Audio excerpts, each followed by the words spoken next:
of the underwater mummy, the giant octoclam, 70 feet long, 30 feet big. He weighs in at 7,000 pounds. If you go, I'll swim back out. If you go, I'll swim back out. Down the trail at the bottom of the hill, that's a place I'd like to stay. Like a jetpack, put it on my back and fly away. But no heroes here, just plastic sharks. No fun at all. I can't win, I'll figure it out again.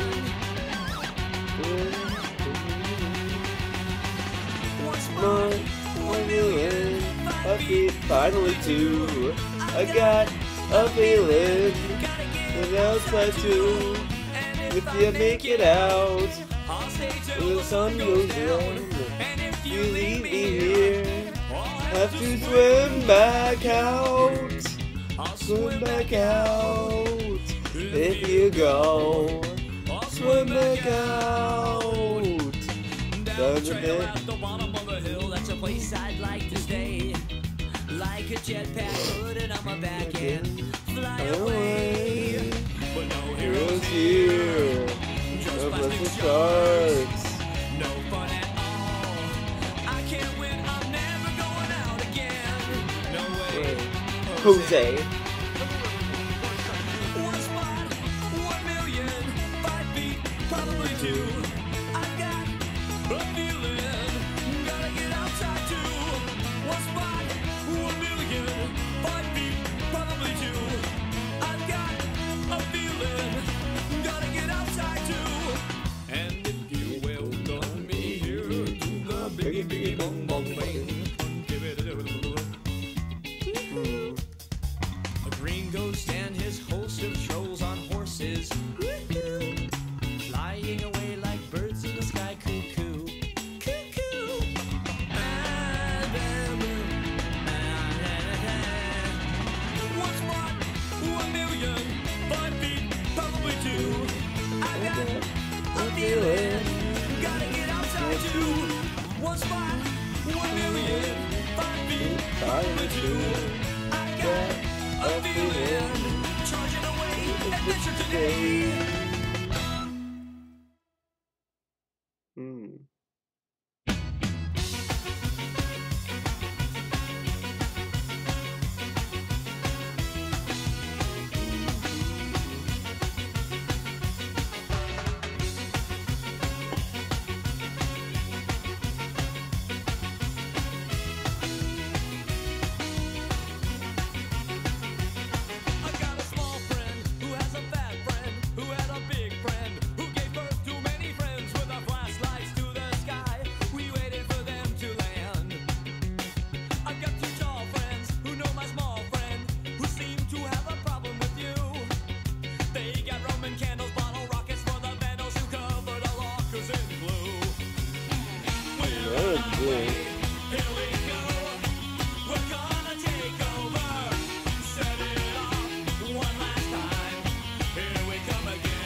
Oh, good. Take it to the American side, finally.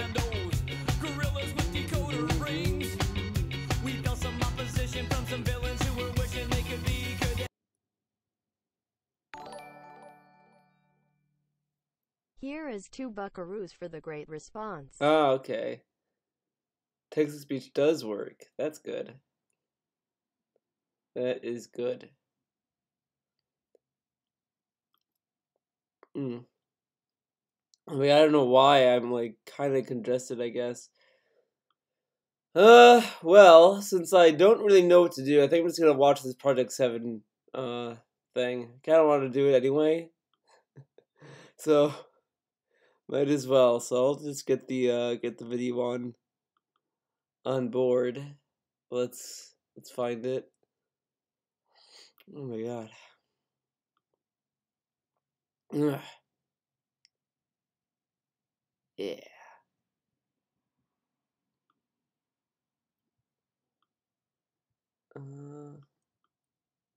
Let's see.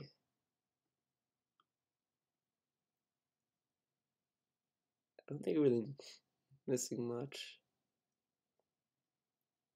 That's fine. Oh, I'm gonna blow my nose. I'm gonna mute myself.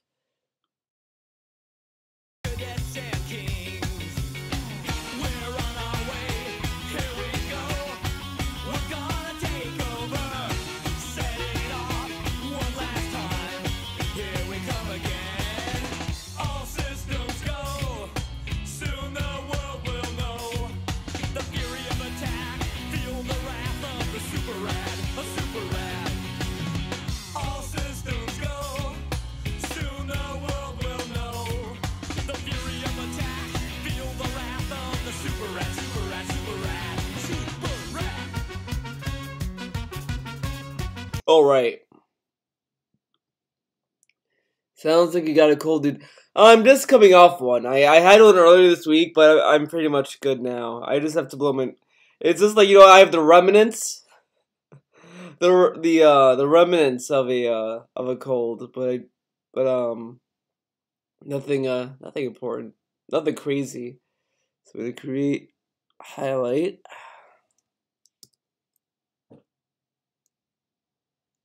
I try watching the Project 7, the thing that died too young. All right.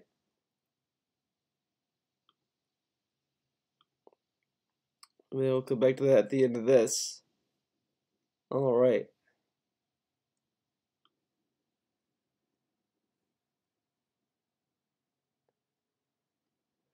And by the way, I do have text to speech working. It does work. It does work, dude. All right, let's up that. So let's watch this. I wonder if I could find. Hold on, I'll do one thing. What the king? Whoops. Of hate. I want to see if I could find the hate lives that he mentions. How he doesn't know what to do with with Project 7. Hello, everyone. I do want to find that. Hate live Project 7. Maybe that will get it. I'll bring it up. Oh, here. I think this is it. Ooh, excuse me.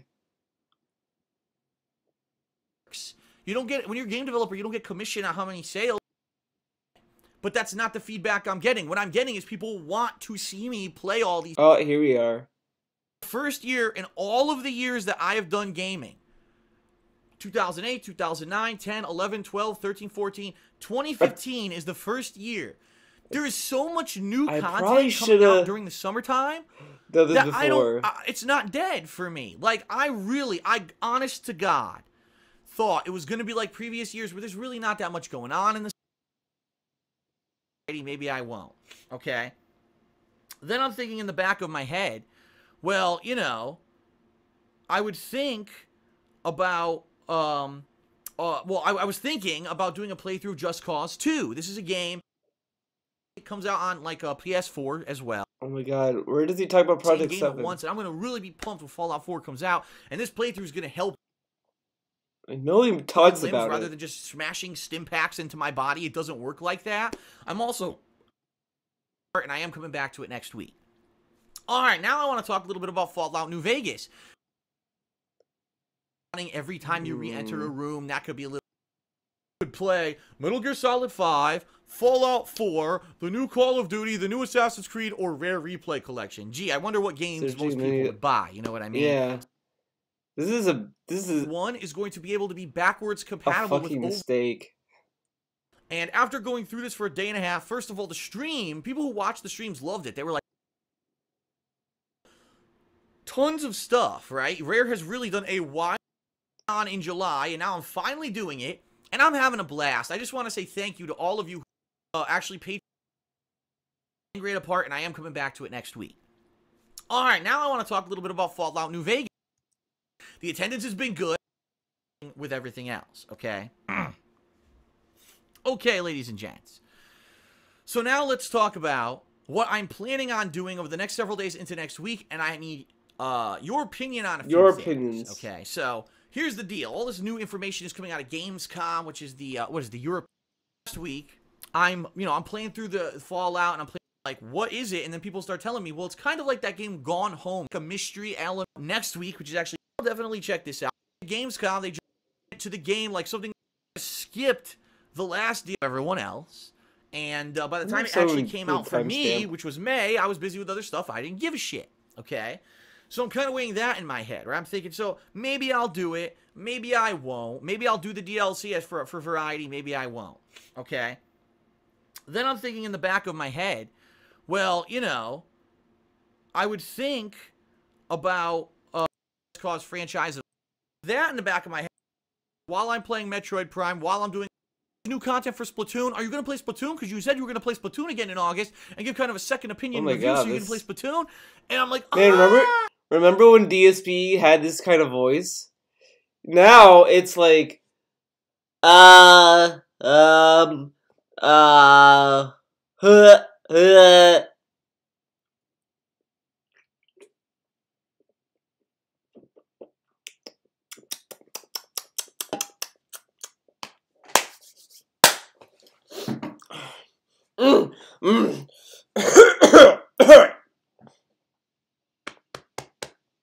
Okay, everyone. I mean, it's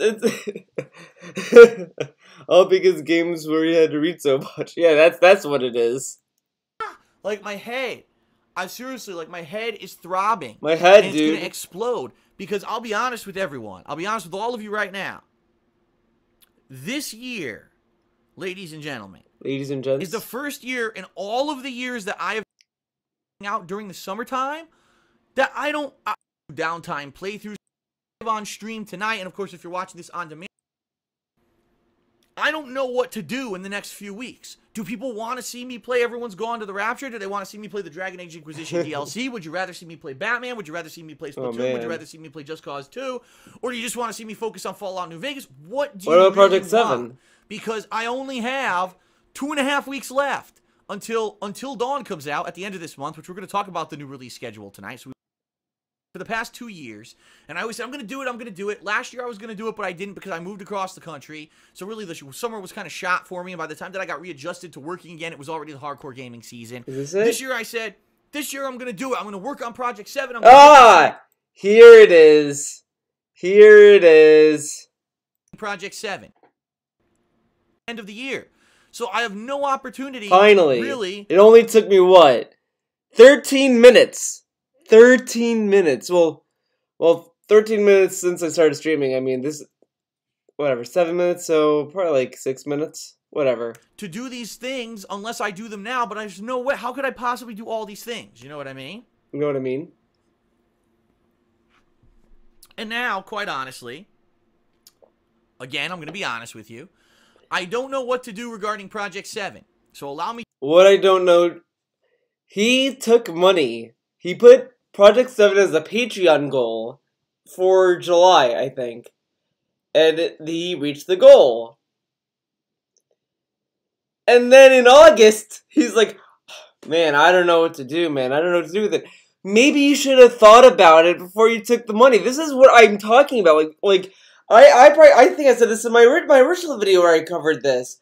I have mentioned, I always have like ideas for comics and digital comics and shows and this and that, and it's like, I would not ask for money until I have something concrete. Like if I want to take, like, if I want a Patreon goal, like, oh, I'm gonna do a webcomic, let's say, I'd probably have, at the very least, 1 issue storyboarded. At least 1 issue. I mean, I usually try to get a general idea of something sketched out in my mind, and then I just, like, kind of storyboard one issue, and then I'd probably ask from then, or just maybe make 1 issue, so to show people, like, look, this is, you know, the proof of concept. That's why, like, when you do Kickstarters and you do Indiegogos, it's very important to have proof of concepts. You know, it's like, you know, with Indivisible, Lab Zero, when they made that Indiegogo for it, they uploaded the prototype of the game. Like, you could at least try the game out. You could see what they were trying to go for with the game. You could play something to see, do you like this game? Do you want to support it? They give you a proof of concept. What did DSP give his fucking fans for Project 7? Oh, I'm gonna do it. Yeah, I'm gonna do it. Don't worry, guys. I am gonna do it. Now, he gets the money. Man, I don't know what to do. I don't know, man. Me to talk a little bit about it, ladies and gents. My whole intention, right, when I started early this year, I said this year I would be honest with you. I don't know what to do regarding Project 7. So allow me to talk a little bit about it, ladies and gents. My whole intention, right, when I started early this year, I said this year I would really like to take some time to work on Project 7. This is a series that I've really would like to take some time to do it. I mean, you fucking got paid to take the time to do it, and then you didn't do it. Wanted to get off the ground again since it got canceled in 2012 for the past 2 years. And I always said, I'm going to do it. Last year I was going to do it, but I didn't because I moved across the country. So really the summer was kind of shot for me. And by the time that I got readjusted to working again, it was already the hardcore gaming season. This year I said, this year I'm going to do it. I'm going to work on Project 7. I'm going to get this series going.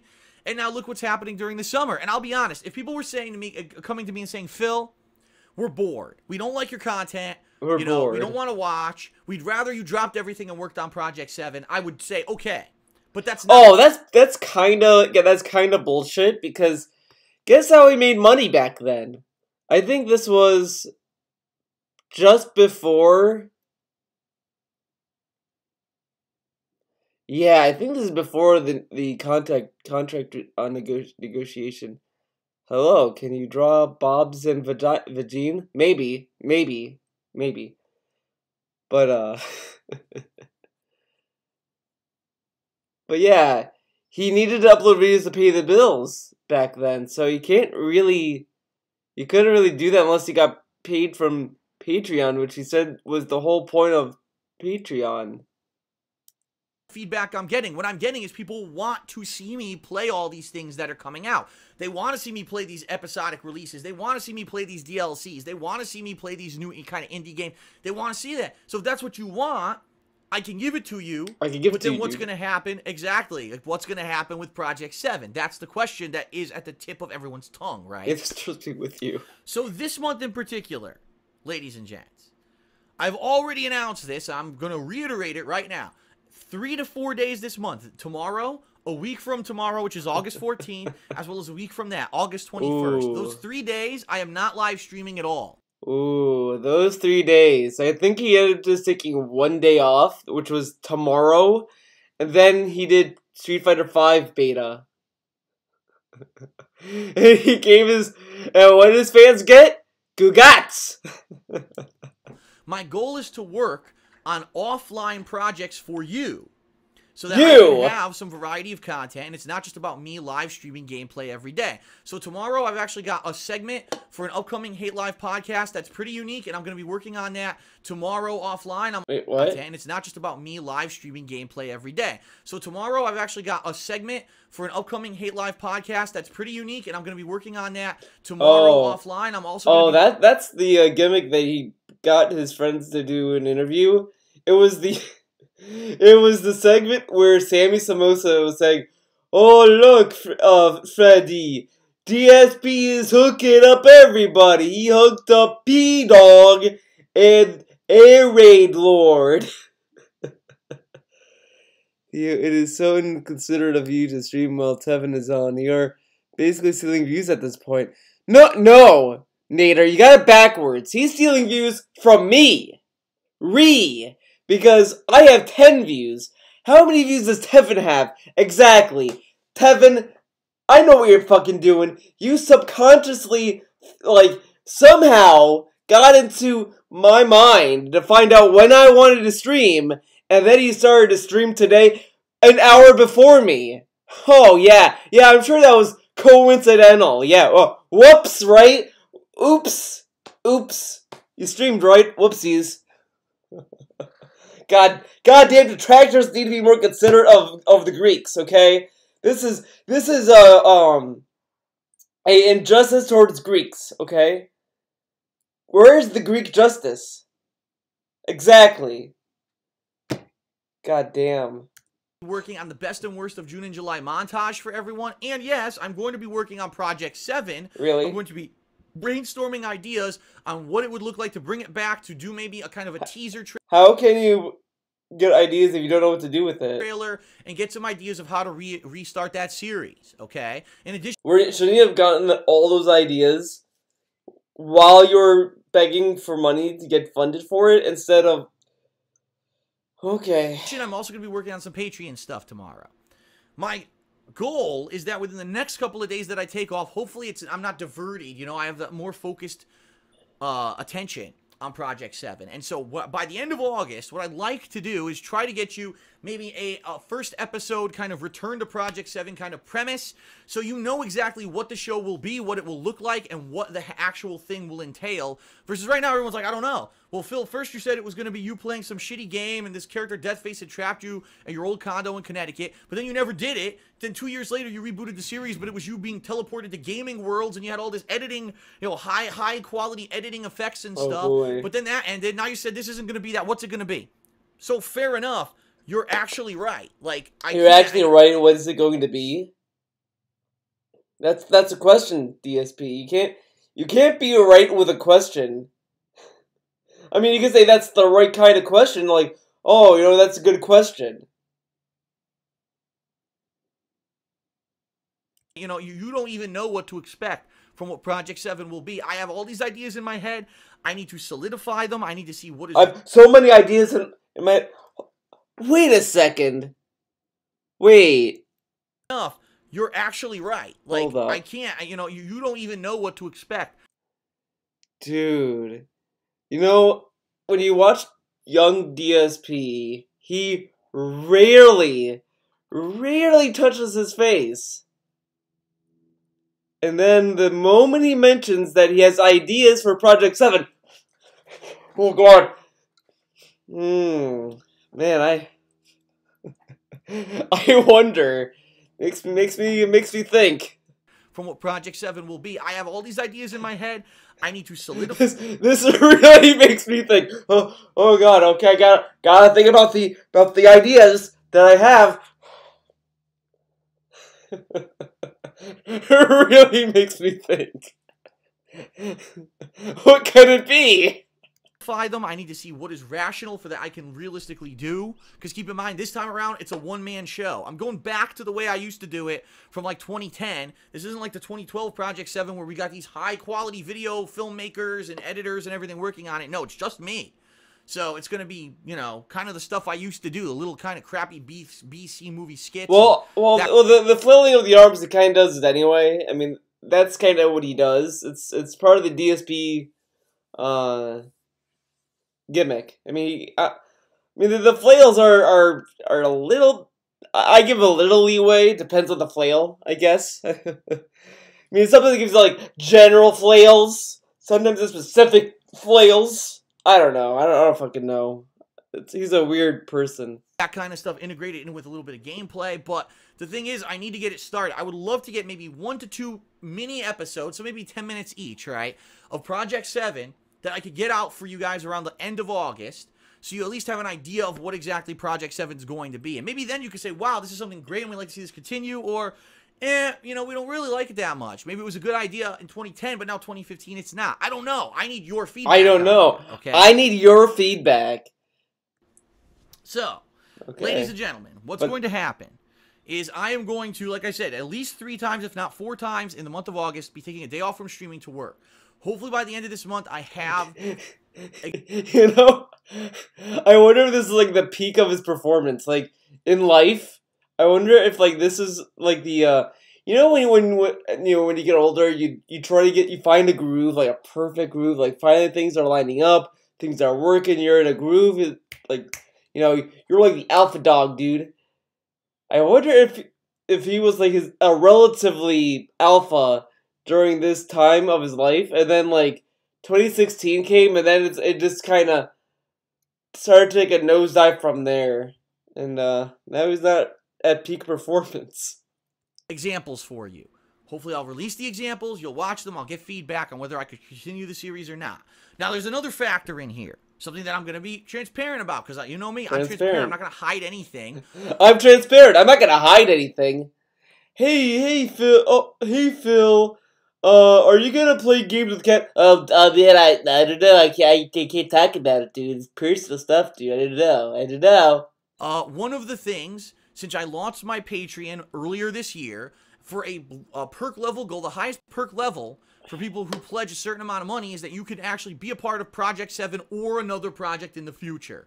So, let's say I do this Project 7, I work on it all this month. By the end of this month, 1 or 2 episodes is out, and people are like, it's not very good. Well, then those people who did pledge that amount have the opportunity to be part of 2 different specials that I'll be doing this year. I've already decided in my head, because I looked at my gaming calendar, which we're going to go through, and this year I am committing to it. We're going to go through. Ladies and gentlemen, I'm committing to it.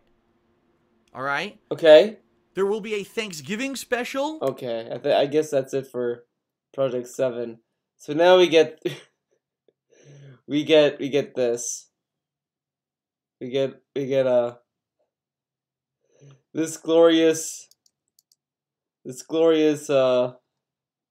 video after anticipation of Project 7. All of the money he got, all of the build up. Oh, I don't know what I'm gonna do. I'm gonna take some time to figure it out. Well, my friends, we figured it out. And by the way, you know what? What's really weird? For some reason, it's like his top eyelashes are like very fucking thick. It looks like an anime girl. You know, like anime girl eyelashes? It kind of looks like that, and then there's like nothing on the bottom. I wonder if he puts eyeliner. I wonder if he like does put something makeup on there. I mean, like it's so fucking dark. I mean, like, I don't know if you can see my eyelashes. I don't know if mine are like that, like on point. I mean, his eyelashes are like pretty on point here. But okay. Would help if I unmuted my mic. Hello, everyone. Darkside Phil. Dude, it's even like thicker, like on the side, like picture under your cam, like the picture under your cam, under my cam. Oh yeah, just like Hijiri, dude. The best anime chick, TBH. Here, and today is Friday, August 14th, 2015. Just so you know. Doing this video completely impromptu, was not planned. August 14th. August 6th. Oh. Okay. Planning originally to be making this video today, but due to circumstances, due to things that are going on, I kind of wanted to clarify the situation, as well as give you a big kind of, not really a spoiler, but more of a reveal. All right. A reveal, dude. Regarding Project 7, regarding this project, right? That started all the way in 2010, rebooted in 2012. Here we are in 2015. And I'll be honest, I know full well that some of you who are watching this video right now probably have no idea what Project 7 is. And you probably don't care. All right, and I understand that because this is something Well, they can't really care about something they haven't seen yet, DSP. I mean, like, when I started following the DSP train, I never even knew about Project 7. I didn't even know what the fuck that was. And I came in around this year, and he kept talking about Project 7, Project 7, Project 7. And I was like, what the fuck is this? And I was a little bit curious, but I couldn't really care until I saw something. Showed us nothing. And then I saw what Project 7 was, and I was like, man, I like the Connecticut Condo one. Like, the one where he was by himself, and it was like that shitty Saw version. With the Saw music. I would have liked to see more of that. But of course it didn't pan out. Feels bad, man. Started way back when, before I ever even was partnered with Machinima or anything like that, and it's kind of gone through the ringer. It had an original idea of what it was going to be, and then it got rebooted in 2012. and it was something that was a limited run series that ended up getting canceled, and then I had the idea to revive it at one point. It didn't really get canceled as much as they just ended it. Like, they just didn't do it anymore. Saying that it got canceled kind of makes it sound like it's a little bit more, it's a little bit more successful than it really is. You know, it's like, in order for a show to be canceled, it pretty much, like, a network would have to come down and say, hey, we're gonna end your show, you're canceled. That isn't really what happened, but okay. I mean, whatever. And what I want to talk about in this video is a few things. I want to, first of all, let everyone know that I want to kind of talk about Project 7 in regards to what the idea is. Oh, God. What eventually hopefully it will be, okay? And I am going to reveal right now, I'm going to talk and reveal to you the original idea, the plot line, even some behind-the-scenes stuff you never knew about in regards to this project from stuff that I filmed back in 2010, yeah. And people who have had questions about Project 7 for quite some time, who back in 2010, man, I wonder what the game is, and I wonder what Phil was going to do with this series. It's all going to come out right now. I'm going to It's all going to come out right now. All right. And I'm going to do that for multiple reasons. It's all going to... And then I'm going to have an update on the game is, and I wonder what Phil was going to do with this series. It's all going to come out right now. It's all going to come out now. That is quite the phrase right there. Nader, it was a Patreon special. It was literally a Patreon goal to do Project 7. Or you're talking about this video could have been just for like a patrons only. Oh, okay. Yeah, but that's all kind of sleazy because the thing is that you have a goal on Patreon. I mean, you kind of could. It's just very weird.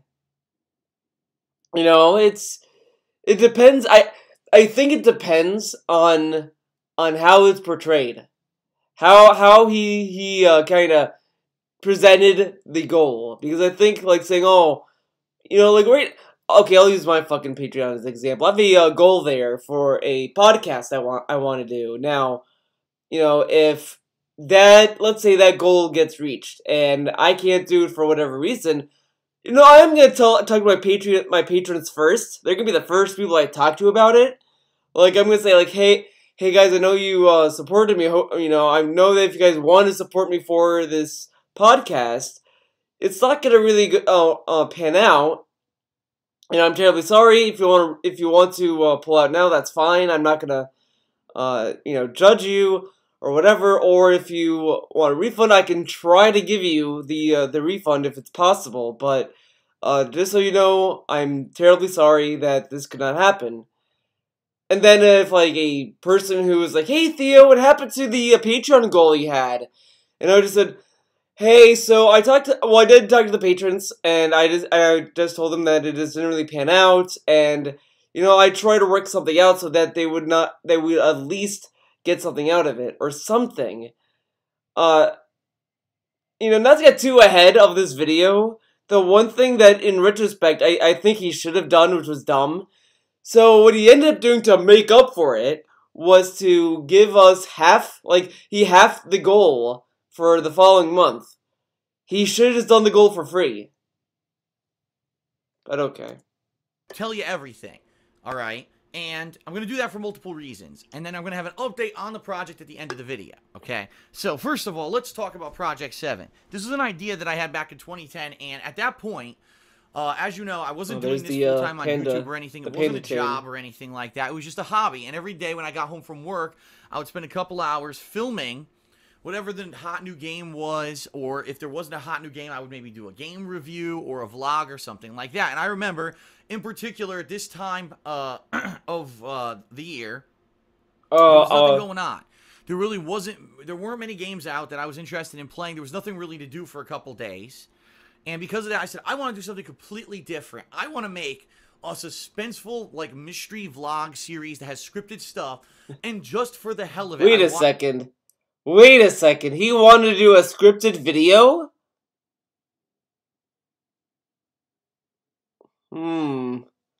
I thought he said I'm not a video. I'm not a cosplayer. I'm not a children's entertainer. I'm not a script maker. I'm not a video editor. I just want to sit down and play games. The hard part is playing the raw game. Streaming is way harder than editing. Real talk, it is. He's not a video editor, dude. But he wants to make a scripted video. But also scripted videos are dumb. Whoops. Want to see how it would catch on with my viewing audience, because primarily up to then, everything I had been doing was gameplay, with a few vlogs and a few reviews mixed in here and there. And Wait, so he wanted to do a video series to see how his fans would like it, but instead of just doing it, he decided to make it a Patreon goal, and then to say, never mind. Oh yeah, I really believe this, man. Oh, this sounds so real.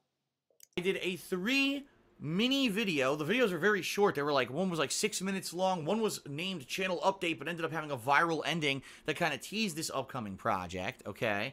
And it was 3 very short videos where it was just me and my old condo in Connecticut. Oh, this digging is around, I pretended that there was. Oh, this was back in the day, not current. Oh, look at this face. This is a good face. Let's get that face. This character named Deathface, this mysterious character who no one knew who he was, and he had captured me, and he was going to lock me in my condo, okay, and force me to play. Wait. So how did he capture you then? Because if he trapped you in your condo, that's pretty much like you're in your condo and you're trapped. Okay. A game that I hated, a game from the past that apparently I had hated, and that was the premise of the series. Now, I basically extended it like really long. I was pretending like I couldn't open my door, and you know what was the game, and then there was jokes that I wouldn't show what the game was, and there was this suspenseful buildup of what is the game that. But the thing is that he could kind of do that right now, because he could pretend that playing these games that he's playing are sent from Deathface. Like, Deathface could be sending him games to download or whatever. And he's like, oh, I'll play fucking Call of Duty Black Ops 4 because fucking Deathface sent me the game. Alright, well, I'm gonna be playing some Call of Duty, dude. And then he could kind of just, do that for, his streams. Like, he could kind of integrate it into his streams every day. And then just end the stream with just saying, like, things.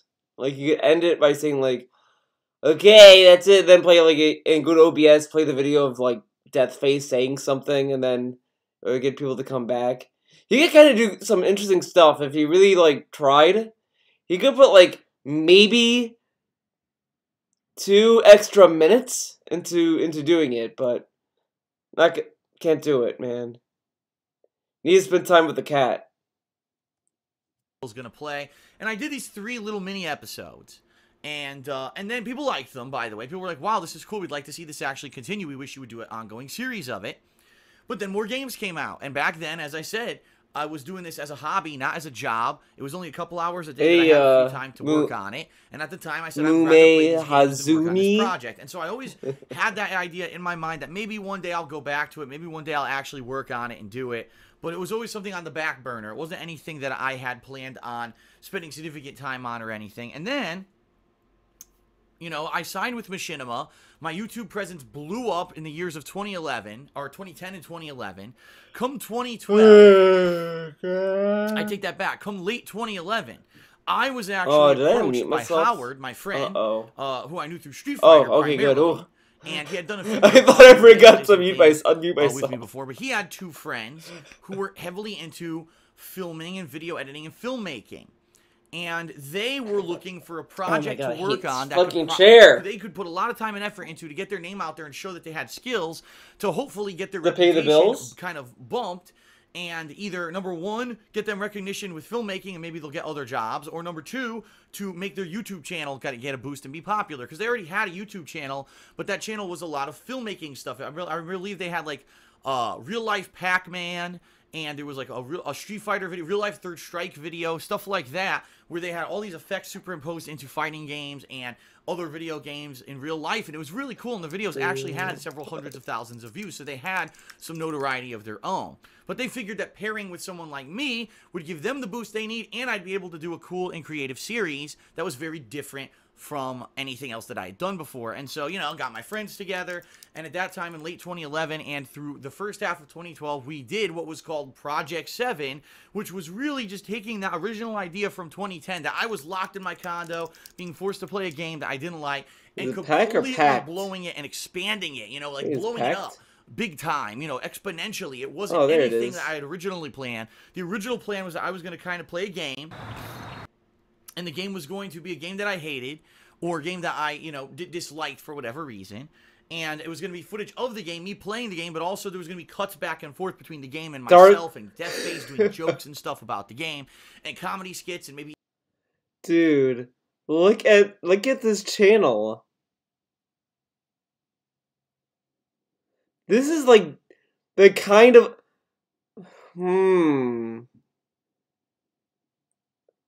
These thumbnails kind of look familiar. These are the kind of thumbnails I would expect on DSP's channel.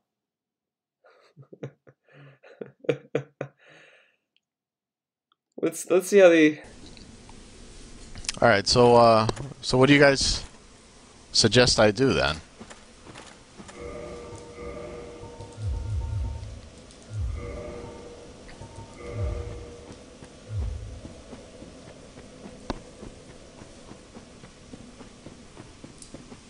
This is some hot gameplay.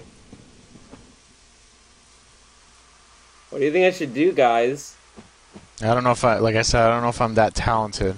Oh my god, this is already depressing. This guy sounds depressed. Oh. What's up? What's up? Hey, what do you suggest I do? Down where you were before, whatever that you... Oh my god, this is like next level hand holding. Oh my.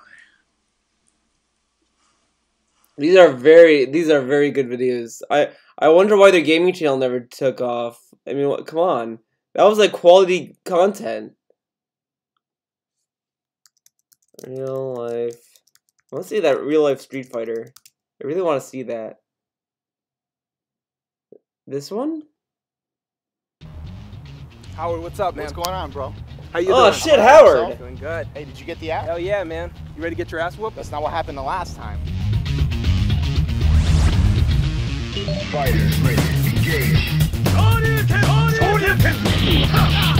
Oh, they're in the game, man. Look at this. Oh, this is intense.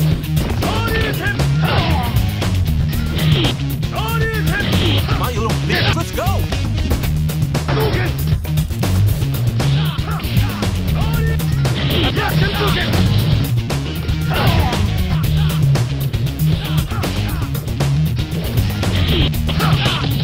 Yeah, you're losing. You're losing. Yeah! Take that! Damn. You still suck.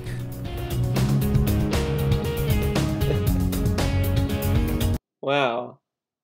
Well, look at that. Howard helped them out, dude. Coming soon to the iPhone 5. What? Wait, what? Street Fighter, how it's meant to be played on the street. Coming... They made a Street Fighter for the mobile game? What the fuck? What? What the fuck? Oh, then there's a gaming channel. No, I didn't want that. No, stop. God damn it. Ei, tranquilo, Paulo Túlio aqui. E galera, é o seguinte, Oh god.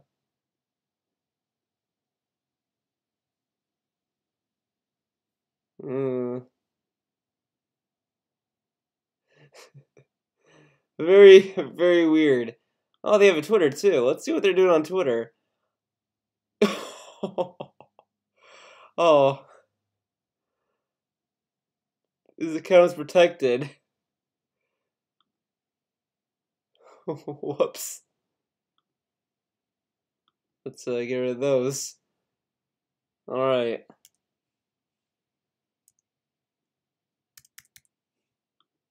Even superimposing. Eventually, I was hoping maybe I could get things like a green screen and put it into this project. This Project 7 from 2012 was completely different. I mean, super visual effects and sound effects and music and all kinds of editing and things that I could never do. I didn't have any of that kind of skill. It's so weird when he talks. Like, sometimes he like talks like a beaver. Hello, everyone. Hello. It's like, oh, okay. Whatsoever. And, you know, Respect the Pact, who's the name of the two guys who were working on this project with me, and that was the name of the YouTube channel. Did an outstanding job filming, editing, everything. Did a great job with this project, okay? But after 4 episodes, and it was a lot of work, let me tell you, I mean, we're talking, you know, entire days of filming, plus probably dozens of hours, if not more, of video editing behind a computer for those guys, which I wasn't even involved in. Notice he said he wasn't involved in. I wasn't involved in the editing, man. I wasn't there. But then in the fucking 10-year anniversary jerk-off stream, he was like, well, we should have cut this out, man. We should have cut it out, dude. You know, we had all these ideas to edit, but it never really panned out, dude. 4 episodes, the series had caught on and got some pretty decent viewership, hundreds of thousands of views on YouTube. In fact, I think at one point I could say over 1 million views the series had gotten on YouTube. Respect the Pact kind of had a change of heart because their YouTube channel was getting a little bit of attention because of Project 7, but not a lot. More people wanted to see Project 7 than anything they were putting on their channel at the time. So really, it was kind of, you know, Big Dog Dave comes in. Oh, we're doing Project 7. Everyone wants to see that. No one wants to see what these rinky-dink people are making. They came to see their big man, the big dude. Honest, it was kind of unfair to them. They were putting in a ton of work, but the work that people wanted to see was what they were doing for me, not necessarily other stuff they were doing for their channel. And also at the time, from what I'm to understand, there were some like life-changing circumstances with those guys where they decided they couldn't put in a lot of time into doing that kind of stuff anymore. And literally, they stopped. If you actually went and looked at their channel afterwards, they stopped doing it for a while. Very scarcely would they even do stuff. They started doing like stop-motion animation with Legos and stuff, and really stopped doing the high production value videos because of life circumstances. Dude, he thinks doing stop motion is like some like quick thing. That is kind of I don't know how hard it was to do the augmented reality stuff, but I mean, stop motion is pretty challenging. I mean, you have to kind of, like, move an object, but, like, you can't just, you know, do this. You have to, like, kind of stuff like this and this and this and this, whatever, you know? It's fucking hard. That's the hard part. It happened, you know? They were doing it on a whim. It didn't explode or whatever, and because of that, they had to refocus their efforts. But that left me with a series that was, you know, had steam, and unfortunately kind of died out of nowhere, just die. And I always said if I found people who were, like, aspiring filmmakers or whatever, who were interested in possibly continuing Project 7, that I would continue doing it. But it never happened. I never really found anyone who was interested in doing it. Obviously, I never found anyone. You mean you just didn't look for them? If I had tons of money, I could have went out and hired a professional crew and possibly continuing Project 7 that I would continue doing it. But it never happened. I never really found anyone who was interested in doing it. Obviously, if I had tons of money, I could have went out and hired a professional crew and had professional video editors to work on it. But I don't make a ton of money, so I never had that. I don't make a ton of money. I used to make a lot of money before the copyright strikes, man. It was crazy. I made a lot of money.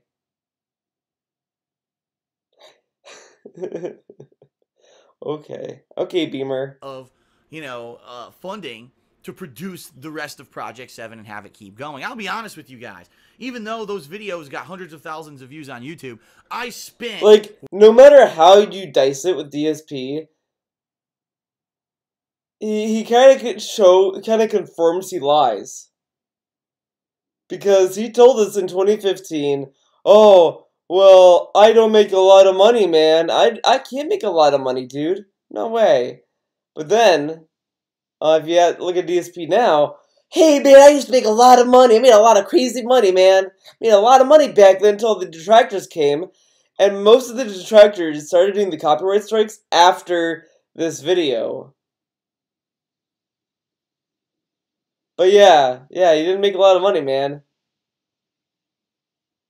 Way more money on the props and everything else for that show than it ever made. I mean, even with the million views that the series made, I was putting in so much money into the props and, you know, having filming locations and all of that. It was very expensive to buy everything and have everything working for it as well. So in that regard, it really wasn't like a huge moneymaker. It was just something different. I was hoping I could diversify my content. And, you know, I actually remember back that people were Phil, you shouldn't do that. Phil, just stick to games. Phil, wait, what? It wasn't like a huge moneymaker. It was just something different. I was hoping I could diversify my content. And, you know, I actually remember back that people... He wanted to diversify his content back then. Good with Twitch streams. Oh, babe, I'm so diverse now. I'm a diverse Twitch streamer, dude. I could play Call of Duty today, then tomorrow I'll give you playing this. But I might play more Call of Duty, dude. Okay. Yeah, man. He's a diverse streamer.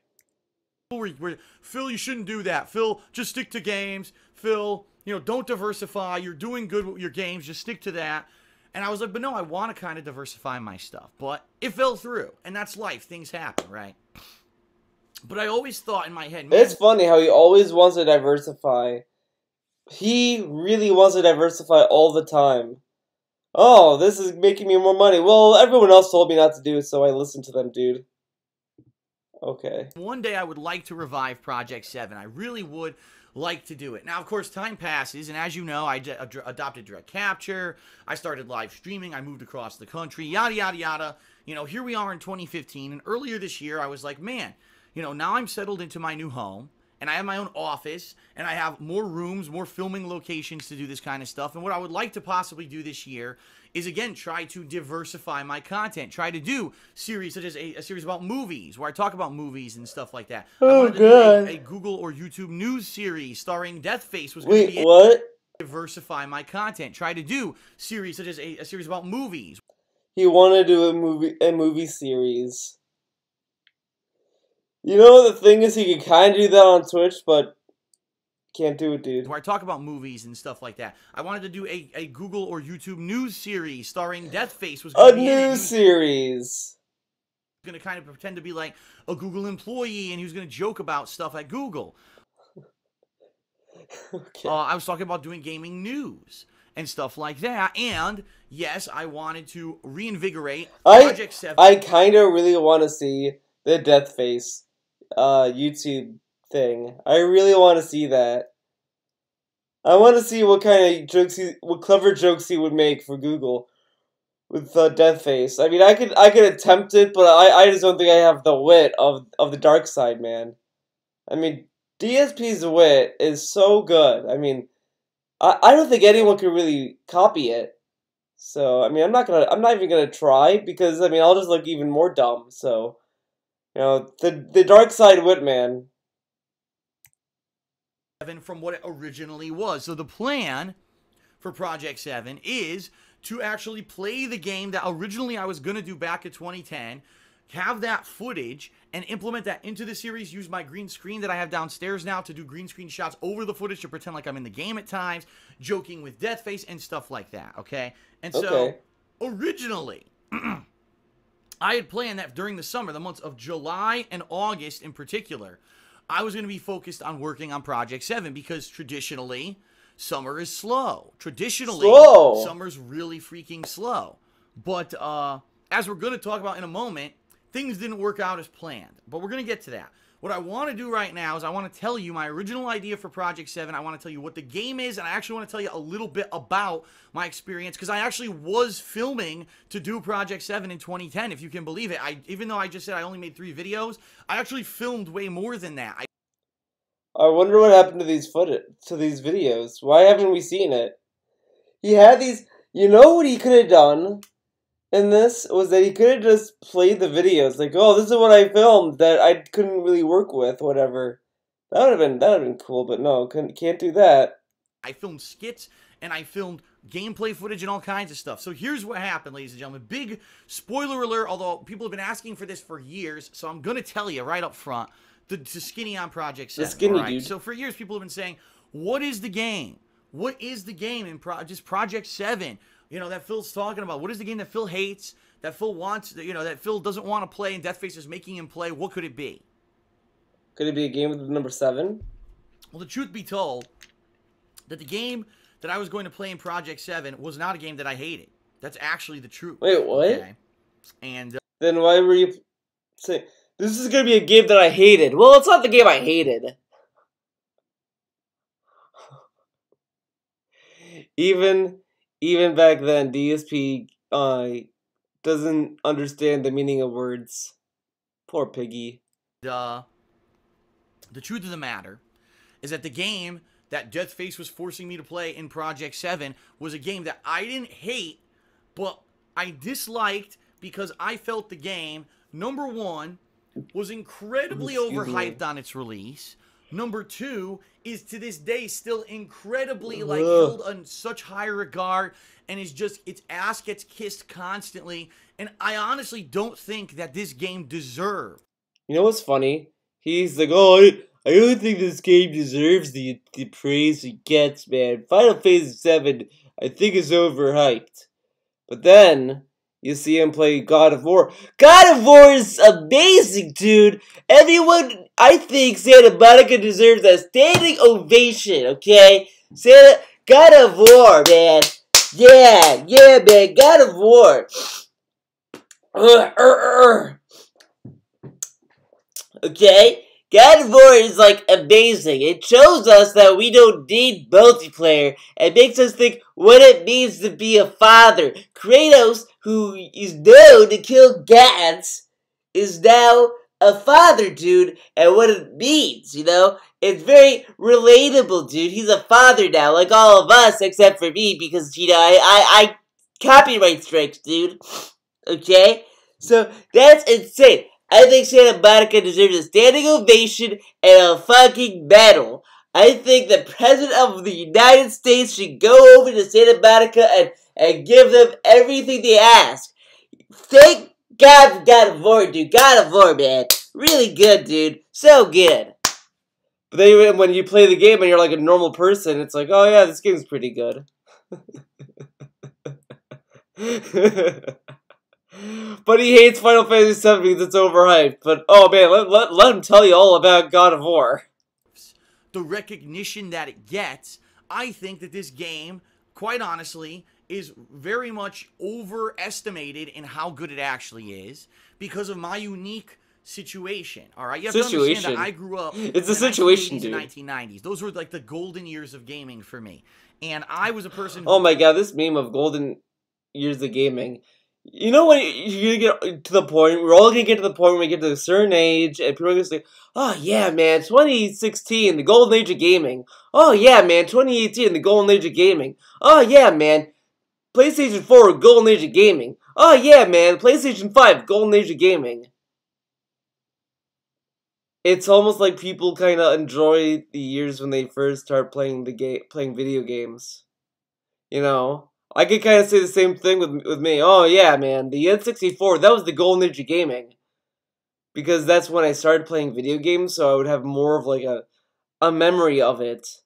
You know, it's like, what are you gonna remember the most? Your first bite of a juicy steak, or the or you know, years later you're gonna have another piece of steak that's just like kind of there.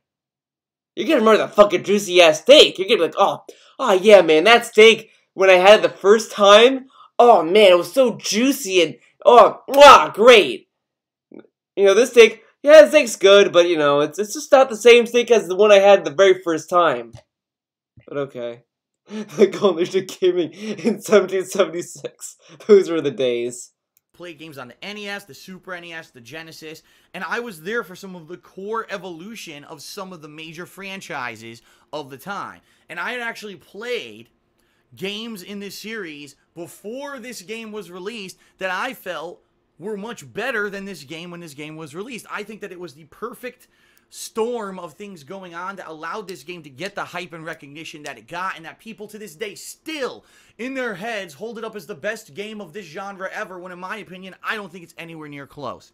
So here we go. After they 5 years of waiting, ladies and gentlemen, they gotta be wrong. I'm about to reveal the game that I was going to play in Project 7. Ladies and gentlemen, the game that we are talking about is a game that many of you guessed over the years, some of you did not.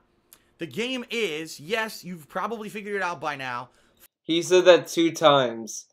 Some of you guessed correctly, some of you did not. Now, all of you that guessed it. Final Fantasy VII. Okay. Oh, now, well, it was Project 7, Final Fantasy VII. That was so easy to figure out. But, you know, over the years, I kind of tried to do things to, you know, get people to not think that that's what it was. Like what? Okay. And quite honestly, over the years, I had ideas that it would be something different. I kind of thought in my head, maybe I'll change it. But Final Fantasy VII. Oh, he thought he was gonna change it. So then this reveal means nothing then. Oh well, it's Final Fantasy VII, but you know I was thinking in my head that I might change it. I wonder why he was thinking about changing it. Wow.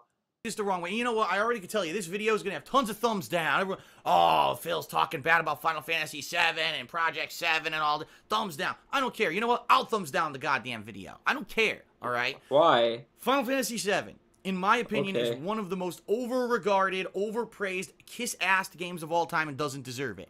Here's why. Number one, the game released on PlayStation 1. It was a huge acquisition for PlayStation because up to that point... What? Here's why it sucks. Number one, Sony not bought it, but they commissioned or whatever Square to make Final Fantasy VII for the PlayStation 1. What? What the fuck? That's fucking stupid.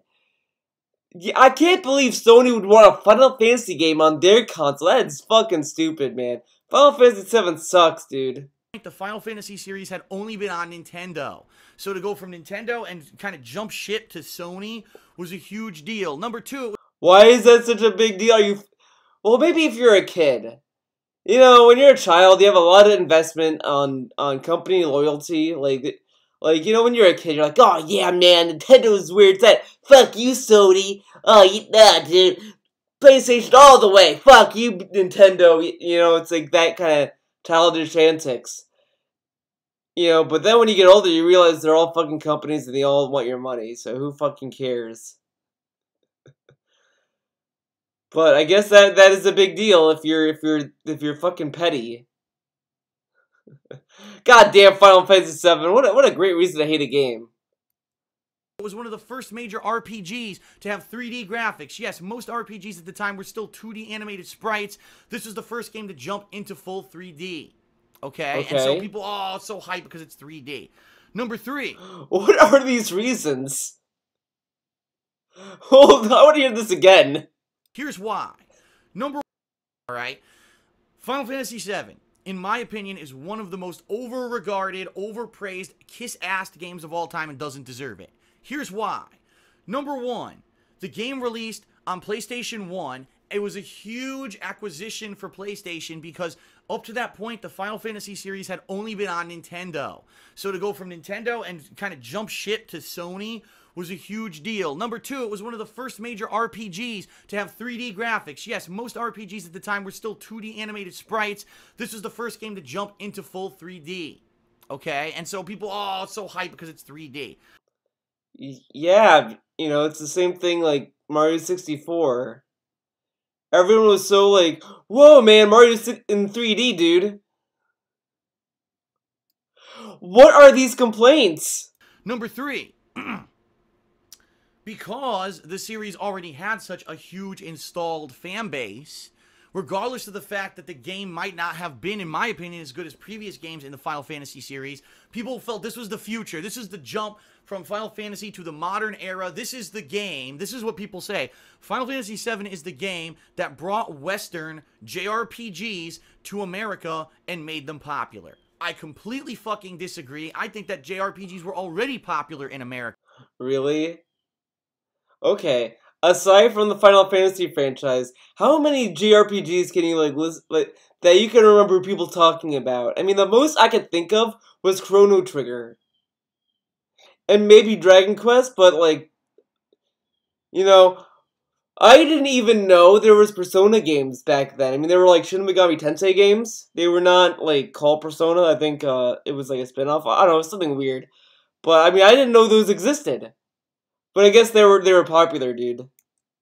Here's what I think. Final Fantasy VII was the first game to receive insane media hype because at that point, magazines and everything was becoming huge business. So let's hype the fuck out of Final Fantasy VII. We'll sell a ridiculous amount of magazines. We'll sell, ridiculous, because it's not like it is today where it's all about the internet and everything was free. Back then, you had to go buy the magazine to get the news on the new game. And I remember 7797. Everything was 77777. So Final Fantasy VII, and people who didn't even play video games ran out and bought PlayStations and bought Final Fantasy VII because it got so fucking. And look now. Oh, God of War is so good at selling consoles, dude. Everyone's going out to buy a PS4 because the reviews are so good, man. That's how you know the game's good, man. God of War is a good game. People are buying PS4s for God of War.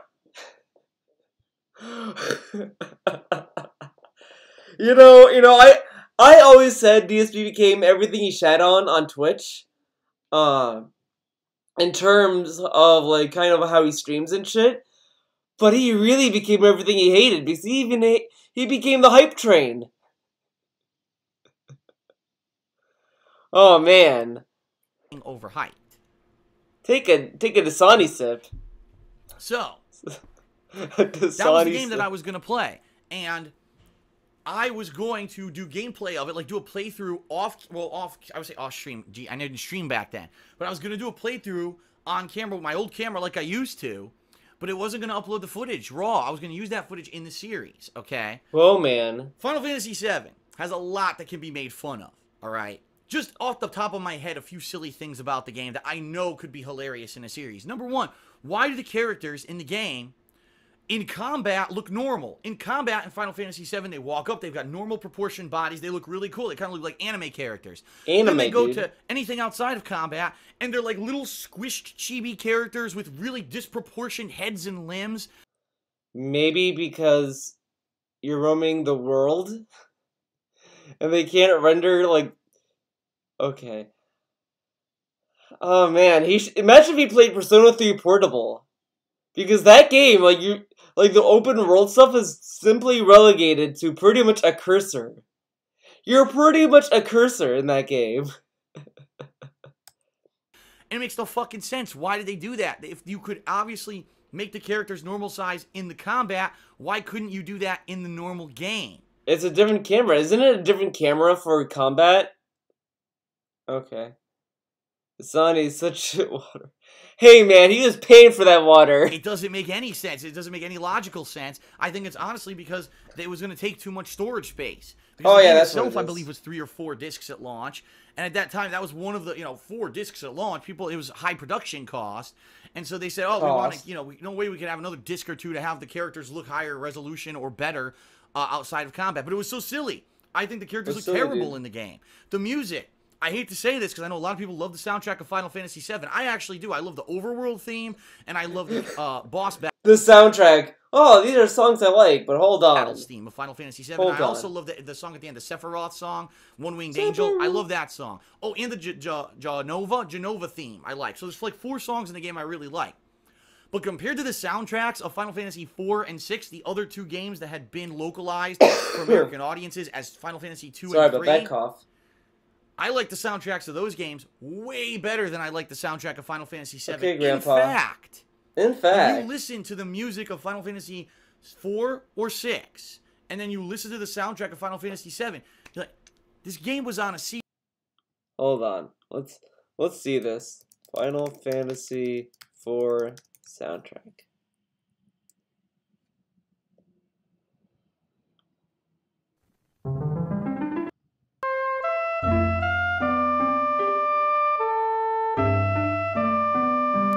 That's a pretty good song.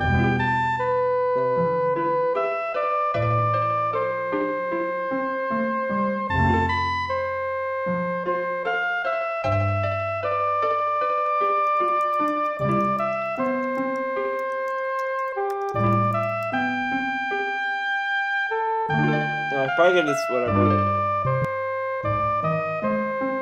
Okay. Let's go here.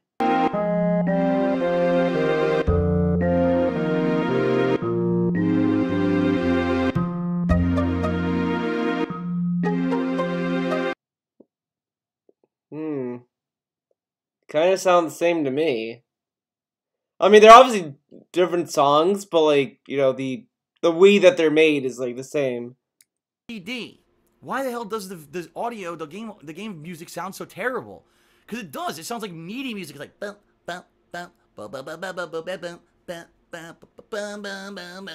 wait a minute. It's on a CD. You couldn't hire. Wait, it's on a CD, dude. Hold the phone. I like Final Fantasy IV soundtrack. Listen to this. Yeah. Yeah, man. This is my jam, dude. See, this is why Final Fantasy IV is the best one. Oh yeah, that was kind of like upbeat, dude.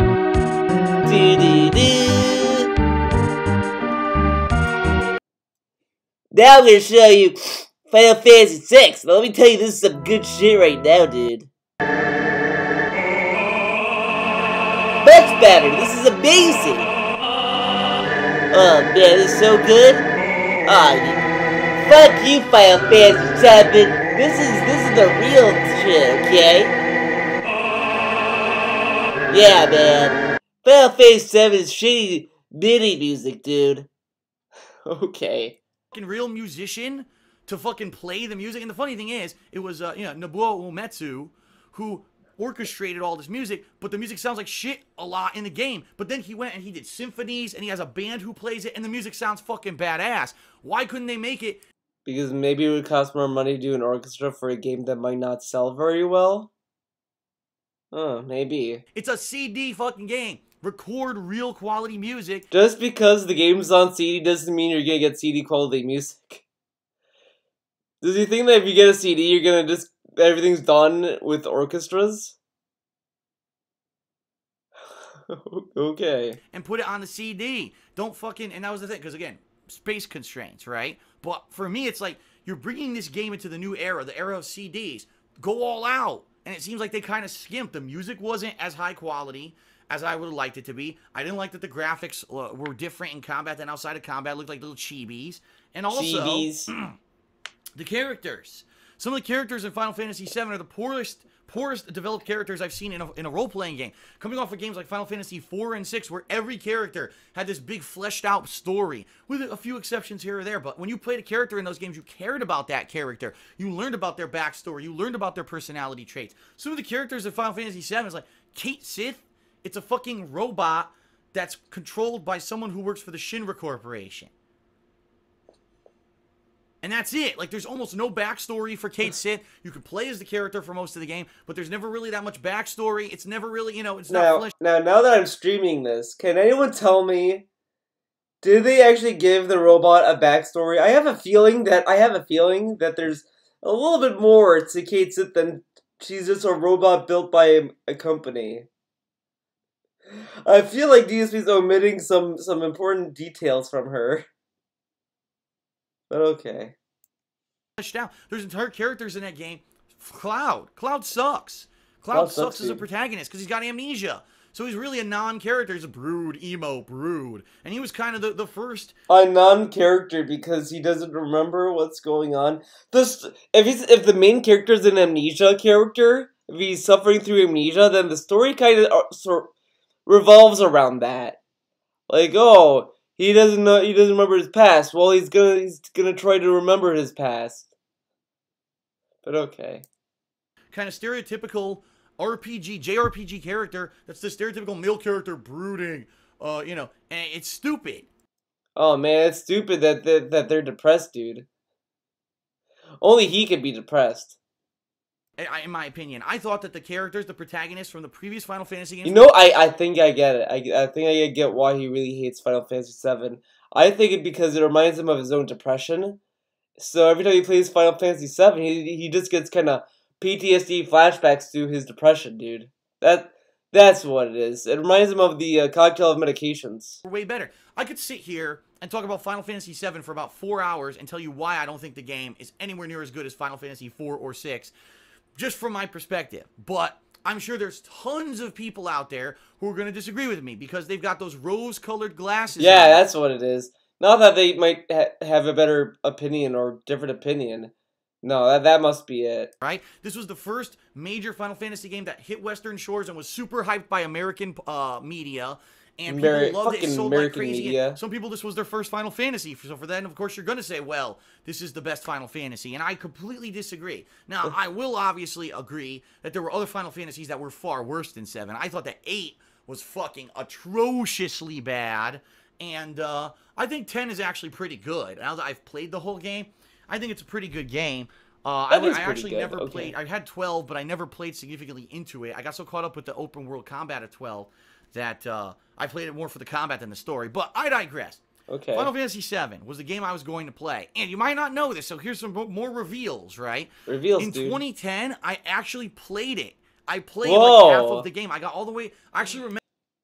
But he told us he played it 10 minutes ago or so. He was like, oh, yeah, I was gonna capture Final Fantasy VII. I played it and captured it, dude.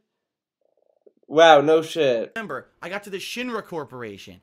I fucking hate that stage. That's one of the most poorly designed stages in a JRPG I've ever played because you don't know where you're supposed to be fucking going. You end up walking in circles. You end up getting so many random encounters that the fucking thing takes hours to beat. And unless you know exactly where to go with what key card to open what fucking door on what elevator, you could be stuck in Shinra Corporation for like hours on end and it's torture.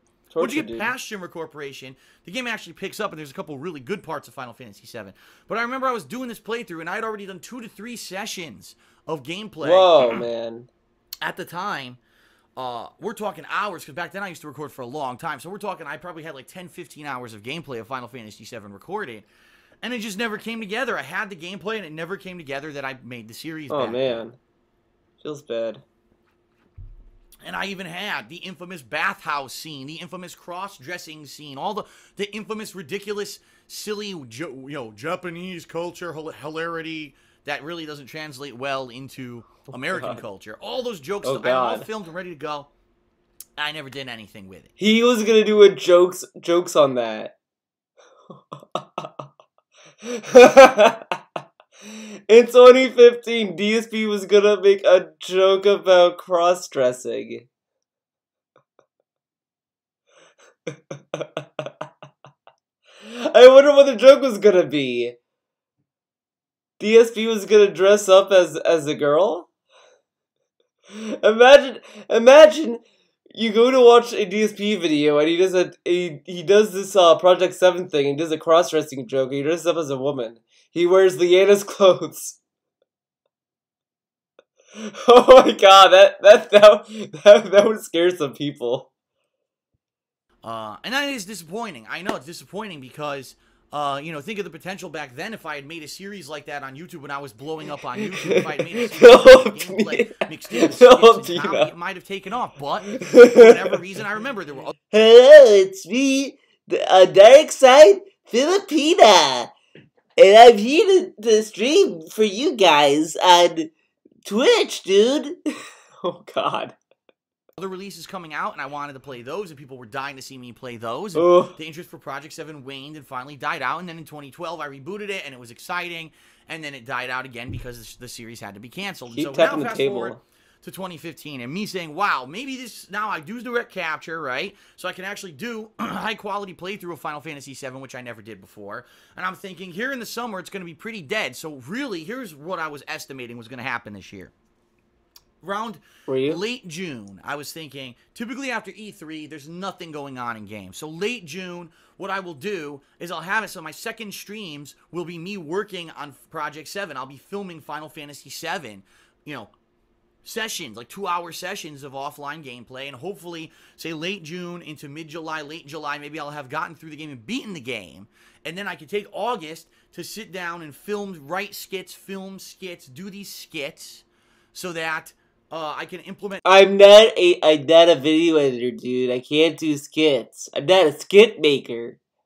Skits are dumb. They're for immature people. This gameplay footage that I've recorded in June and July and put it into the series, and maybe I can have a couple episodes done for the fall, release it over the fall to get hype for it, and then maybe next year when things die down again in gaming, which undoubtedly they do early in the year, then I could work on it again.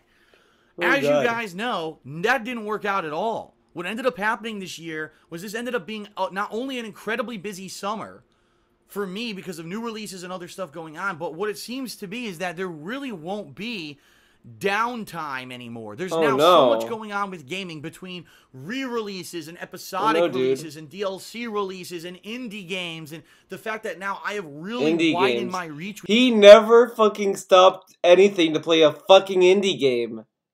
Now does he go out of his way to play indie games? This sounds like a guy that's like trying to get out of doing homework.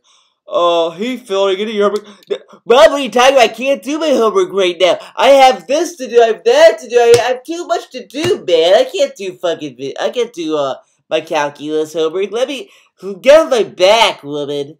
With the content that I make for you, it's not just I play the new overhyped games, and if there's new overhyped games, I don't do anything. No, now I've really reached out, especially with the Patreon stuff. I do montages and I do marathons and stuff like that. My content's different. He does montages now.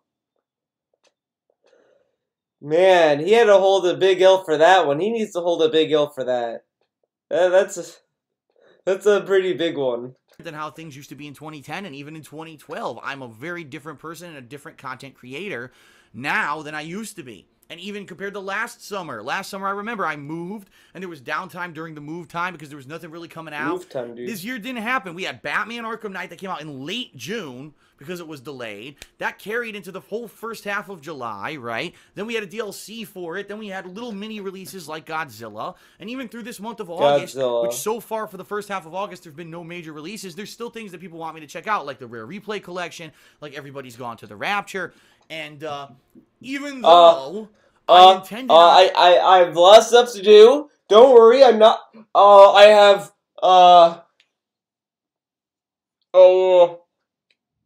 okay. Having time to work on Project 7, it just haven't worked out. So now let's get to the skinny of things. And again, people get thumbs down the video. Go ahead, thumbs it down. I hope this video has 4,000 thumbs down at this point. I really don't care. 4,000 thumbs down. Aw, man. He only has 980. Aw. What a bummer, man. Only 980 thumbs down. He really was hoping for more. Aw. Because the bottom line is I'm an honest person. And I am stressed out right now to my wit's end. I'll be Look at him, man. Dude, he is so stressed out. Whew. Because I'm thinking, I got to work on Project 7. I promised the viewers I'd work on Project 7. And we even have Patreon goals based off of Project 7. And I still don't have anything to fucking show for it yet. Then why did you make it a goal? Sorry, that was a yawn. I'm sorry. I apologize, everyone. I'm sorry. Then why do you make it a goal? I don't know what to do. I don't know what to do, man. This sounds like a good idea to make it a Patreon goal. I don't know what to do, man. Okay. Yet, there's still a large group of people who are saying, Phil, you should be playing this DLC, and why didn't you go back to Splatoon, and why didn't you do this? You should, you know, I wish I could clone myself. I wish I could clone myself and I could have one person who does creative things with video and another person who does gameplay footage, but it doesn't. Oh, this mean. Oh, if only I could divide myself like an amoeba, dude. I wish I could just have multiple clones working on stuff, man. I can't do it. Case right now, all right? Oh, but let me tell you, he could take a day off to hang out with Kat. Kat!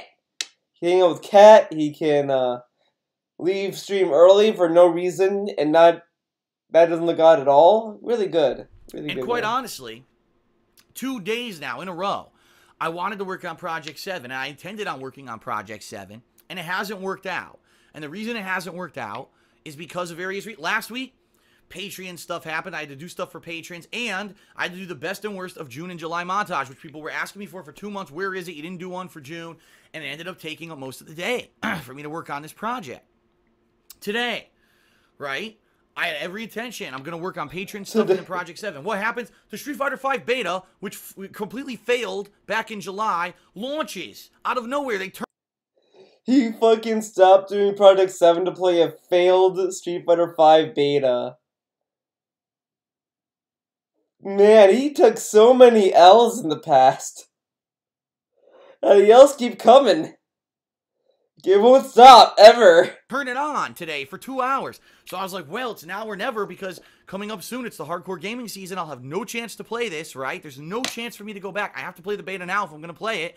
So I jump in and I played it for 2 hours, and I did. I got good footage of it, and people on the stream enjoyed it, so that was great. But you see what's happening. It's like everything's kind of conspiring and saying, Phil, just... there's no time for Project 7. Don't do Project 7. And right now, I've got no footage recorded whatsoever of Final Fantasy 7 that I can use in the series. And I really, realistically, with the timing right now, of everything going on and the things I'm trying to finish and the things that people want me to do, I'm like, I don't think I could put anything together. I don't. And here's the thing. When if I do relaunch Project 7, I want it to be good. And what I mean by that is, do I want it to be amazing, high-quality level stuff like the reboot of Project 7 was with respect to Pack? No.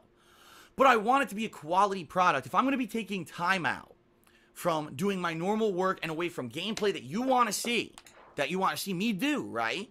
I want it to be worth everyone's while. I don't want to whip something together for the sake of, oh, I promised this and I'm obligated to do this, or...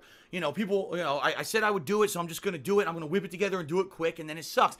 The thing that really sucks in life is when you have responsibilities like that. Like, I know, for example, they're writers, right? What? Do it, so I'm just going to... Hold on. I don't want to whip something together for the sake of, oh, I promised this, and I'm obligated to do this, or, people, I said I would do it, so I'm just going to do it. I'm going to whip it together and do it quick, and then it sucks. But sometimes you kind of have to do that. Like, it does suck. I mean, there are sometimes you need to make that call to end something, but at the same time, I mean, it's... You should have had a proof of concept. God damn it. The thing that really sucks in life is when you have responsibilities like that. Like, I know, for example, they're writers, right? And they end up having these contracts with a publishing house. And because they're a popular writer... oh, you got a 5-book deal with the publishing house. But the writer really only has 2 books that he wants to write. And he tells the publishing house that, and they're like, well, too bad. We'll publish the 2 books you know what's kind of funny? Is that he kind of gives the same story with Cat, but he's like, it happens with Stephen King, He writes one good book, then he writes a shitty book to fit the contract. So that shitty book might be just to satisfy a contract, dude, okay? Sound good? Want, but we also need 3 more from you. So then that writer ends up writing 2 great books and 3 shit books because he doesn't have the time to write the other 3 books. He wants to focus only on the 2, and he was contractually obligated. Was the only reason that he did it. I don't want to become that person who becomes obligated to do something and therefore puts out shit work. When I'm going to put out something creative, you put out a lot of shit work. Okay. Or I'm going to do a project where it's going to take a lot of extra work and editing and things. What is I want it to going be on? good. I don't want to just go through the motion. It's out shit work.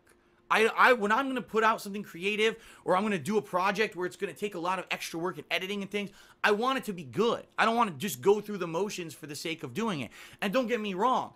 It's not that I don't want to do Project 7.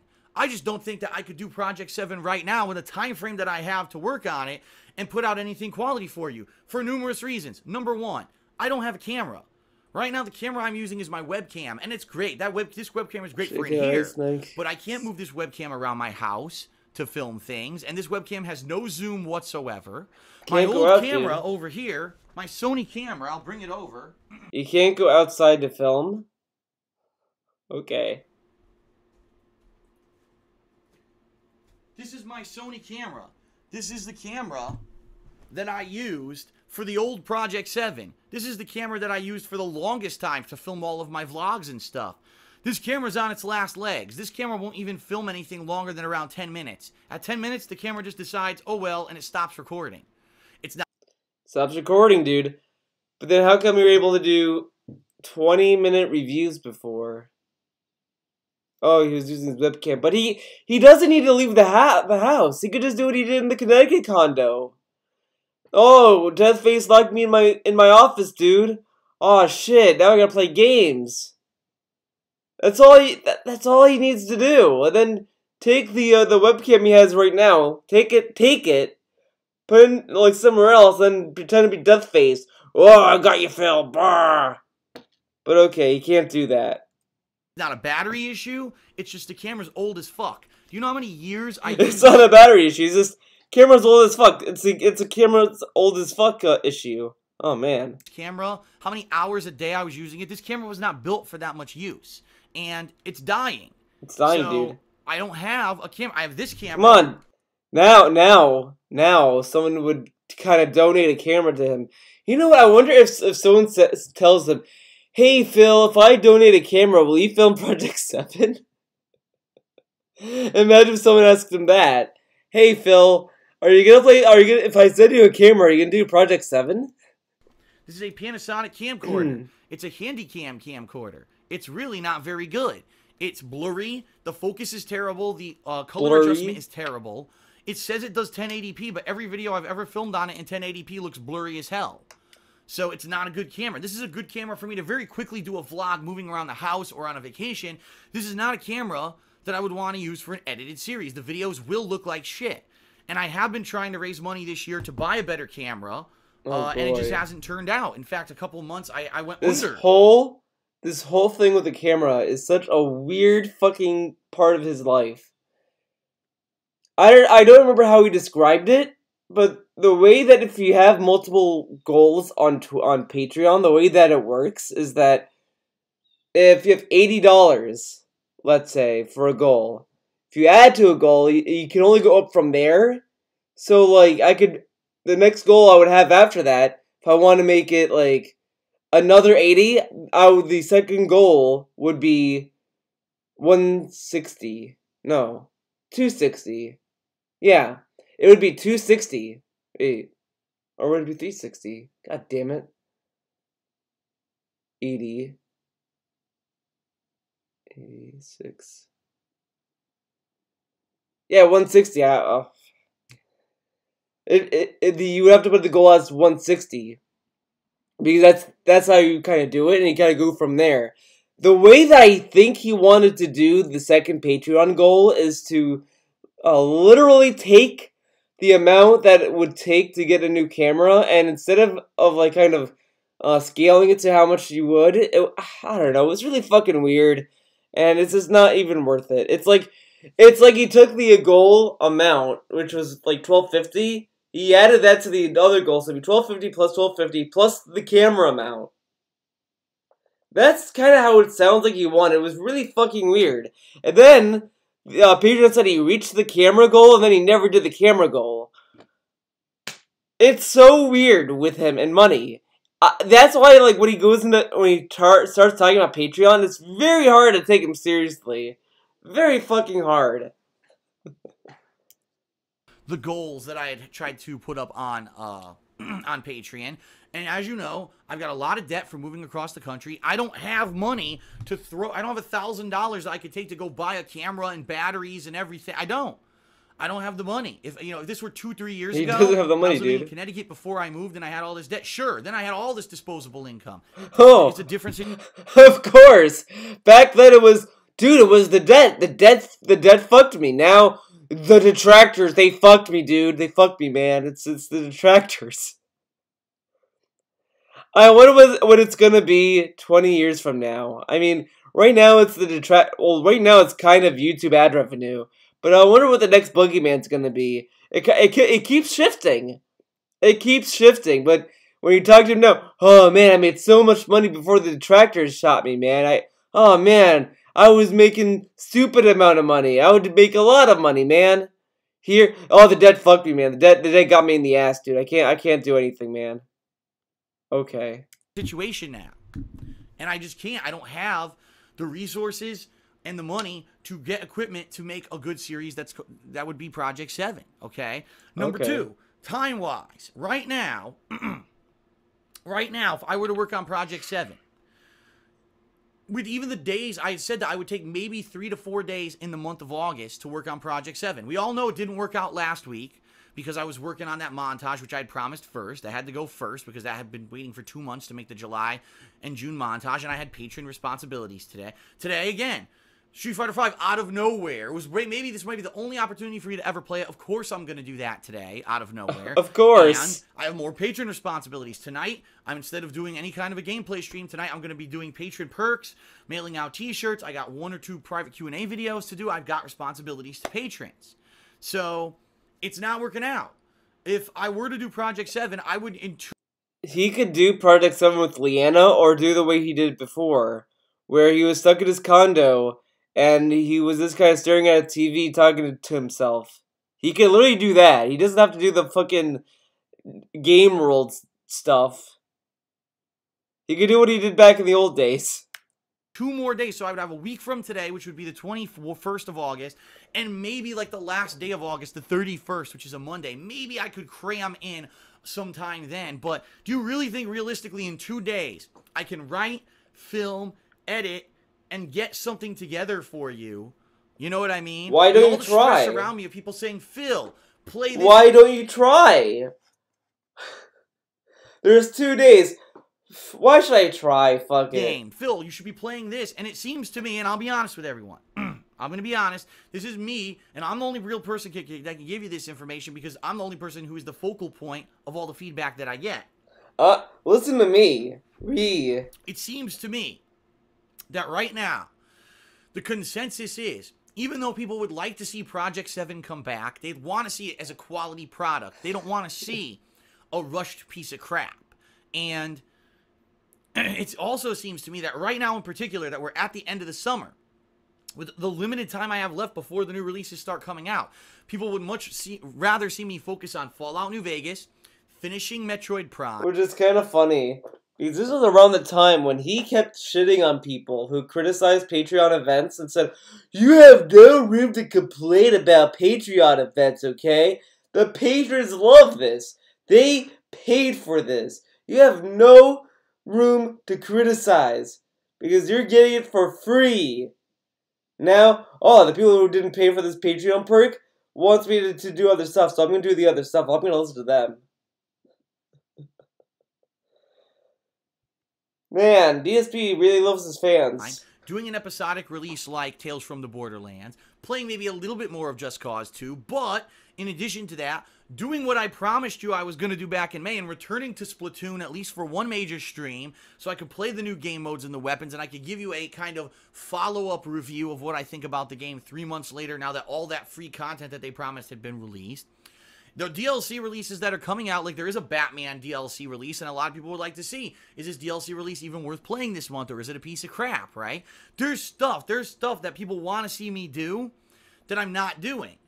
And people are disappointed. Man, I can't believe Phil didn't do that because, you know, he's busy with other stuff. And I'm disappointed that people want to see me do all this stuff now. It seems to flip. Earlier this year, I swear, this is what it seemed to me. Earlier this year in January, it seemed like there was a movement. And people were like, Phil, we like the gameplay you're doing, but we want to see you do other stuff. There was a movement, dude.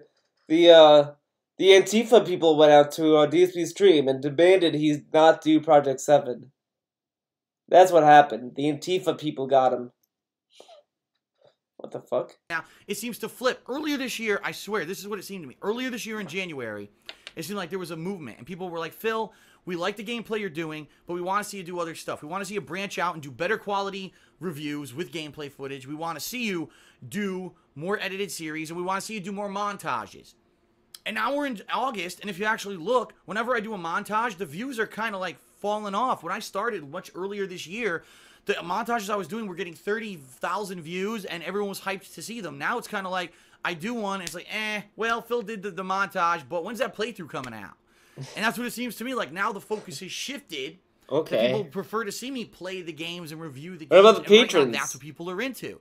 So I kind of got to go with what people want to see me do, right? Yeah, I'm not not the patrons. Fuck you, patrons.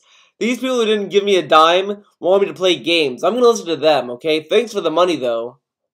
Rush and try to put out a piece of crap Project 7 for you that I don't think would be up to the quality standards that I want to set, just because I said that I would do it when all these circumstances have kind of happened, and almost, like I said, it's almost like the planets aligned and are telling me don't do Project 7. The planets aligned, dude. And so, what I want to tell you in this video, now that I'm sure everyone has thumbed it down, right? It's like 4 million thumbs down. 4 million thumbs down. A few things. Oh, man. Number one.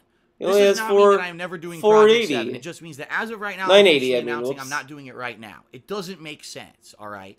I will possibly, in the future, if I do have a turnaround and I'm not in this much debt and I can get a better camera and I can work on these things a lot better, I'll work on Project 7. But I would rather put out something that's nicely produced and is a good quality thing rather than a turd, okay? And a rushed turd. But even then, how good can one guy make a video? Like, was he expecting to make fucking, Christopher Nolan level shit? I mean, you're one guy. If you just put, whatever together, people are gonna understand, oh, it's one guy. But okay. That's number one. So, Project 7 is not going to happen now, but it doesn't mean it's never going to happen. It just means not right now.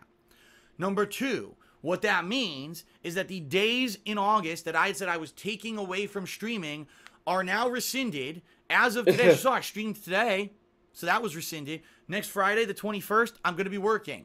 I'm going to... Wow. Oh, he had all these days say he took off. Oh, well, fuck it, I'm not going to do it. Dude, there's only 2 days I could work on it. But if you had multiple days taken off, then you might as well just... He really just did not want to do Project 7. That's what this is. He just did not want to do it. Going to be doing 1 to 2 gameplay streams, and it's going to probably be the continuation of what I'm doing, or maybe it might be a good opportunity to say that'll be the day that I return to Splatoon, and I do a big stream of Splatoon, and I do my follow-up on Splatoon, okay? So there will be no more days of August where I'm not streaming. I'm going to be streaming every day daily, whether it's continuing playthroughs or new things that I wasn't going to do. I can now do them, stuff like that. I'm doing that, okay? So I am going to rejuggle the schedule around, and I'll have more information about that for you shortly. Number three, Patreon, because it was kind of tied to Project 7, obviously now is going to change. And I want you to understand that I am very deeply sorry that I was not able to put together a Project 7 product for you. I know that it was a goal for the month of August for me to take all this time off to work on Project 7. And I also know that for patrons who pledged a certain amount of money, it was one of your perk levels that you possibly could be a part of Project 7 or another project. Right now, I'm going to be honest with everyone. At this point, I'm taking the Project 7 thing off the table. So if you did pledge to those perk levels on Patreon, you still can be a part of a project. I've already announced this. I'm doing both a Thanksgiving and a Christmas special this year. And they're going to be different. I think Thanksgiving is going to be more gameplay oriented. Christmas is going to be more of like a holiday special like I used to do. The holiday one was great. The guy who's the patron only had to do a voiceover and just say the Street Fighter V beta didn't work. And that's all he did. That's his involvement. There may be a skit or something involved in it, and I'm going to try to get people involved in helping me with that. Only one person got involved. You have an opportunity to be a part of either of those if you did pledge to that highest perk level on a Patreon. So don't think that I'm going to renege on my commitment or anything. No. I said from the get-go it would either be Project 7 or something else. Right now, I'm just telling you officially it's not going to be Project 7 because it's not happening now. The earliest I would even consider working on Project 7 at this point would possibly be next year. Okay? Next year. Yeah, I'm going to go one step further. I could easily say that's it and end the video. But no, I feel bad. I genuinely feel bad. I genuinely feel bad. Oh boy. That Project 7 isn't happening. And so, does he look that bad? Does he look heartbroken that he had to kill his baby? I don't know. Because I had a goal on my July Patreon that was $1,250, right? That I was going to take time off this month to work on Project 7, which never happened. I never took the time off, right? But there was $250, so the goal below that was $1,000. So there was $250 there that was supposed to be to make up for the days that I wasn't going to work. Well, now I'm working on those days. So I'm not just going to pocket that money like these other people who use Patreon or Kickstarter or whatever, what? and they never actually come through. To be to make up for to work on Project 7, which never happened. Because I had a goal on my July Patreon that was $1,250, right? That I was going to take time off this month to work on Project 7, which never happened. $1,250. Okay. Happened. I never took the time off, right? But there was $250, so the goal below that was $1,000. So there was $250 there that was supposed to be to make up for the days that I wasn't going to. 250. So so let me get this straight. He feels bad for the $250 that was there. So he doesn't want to pocket the $250, but he's okay to pocket the $1,250.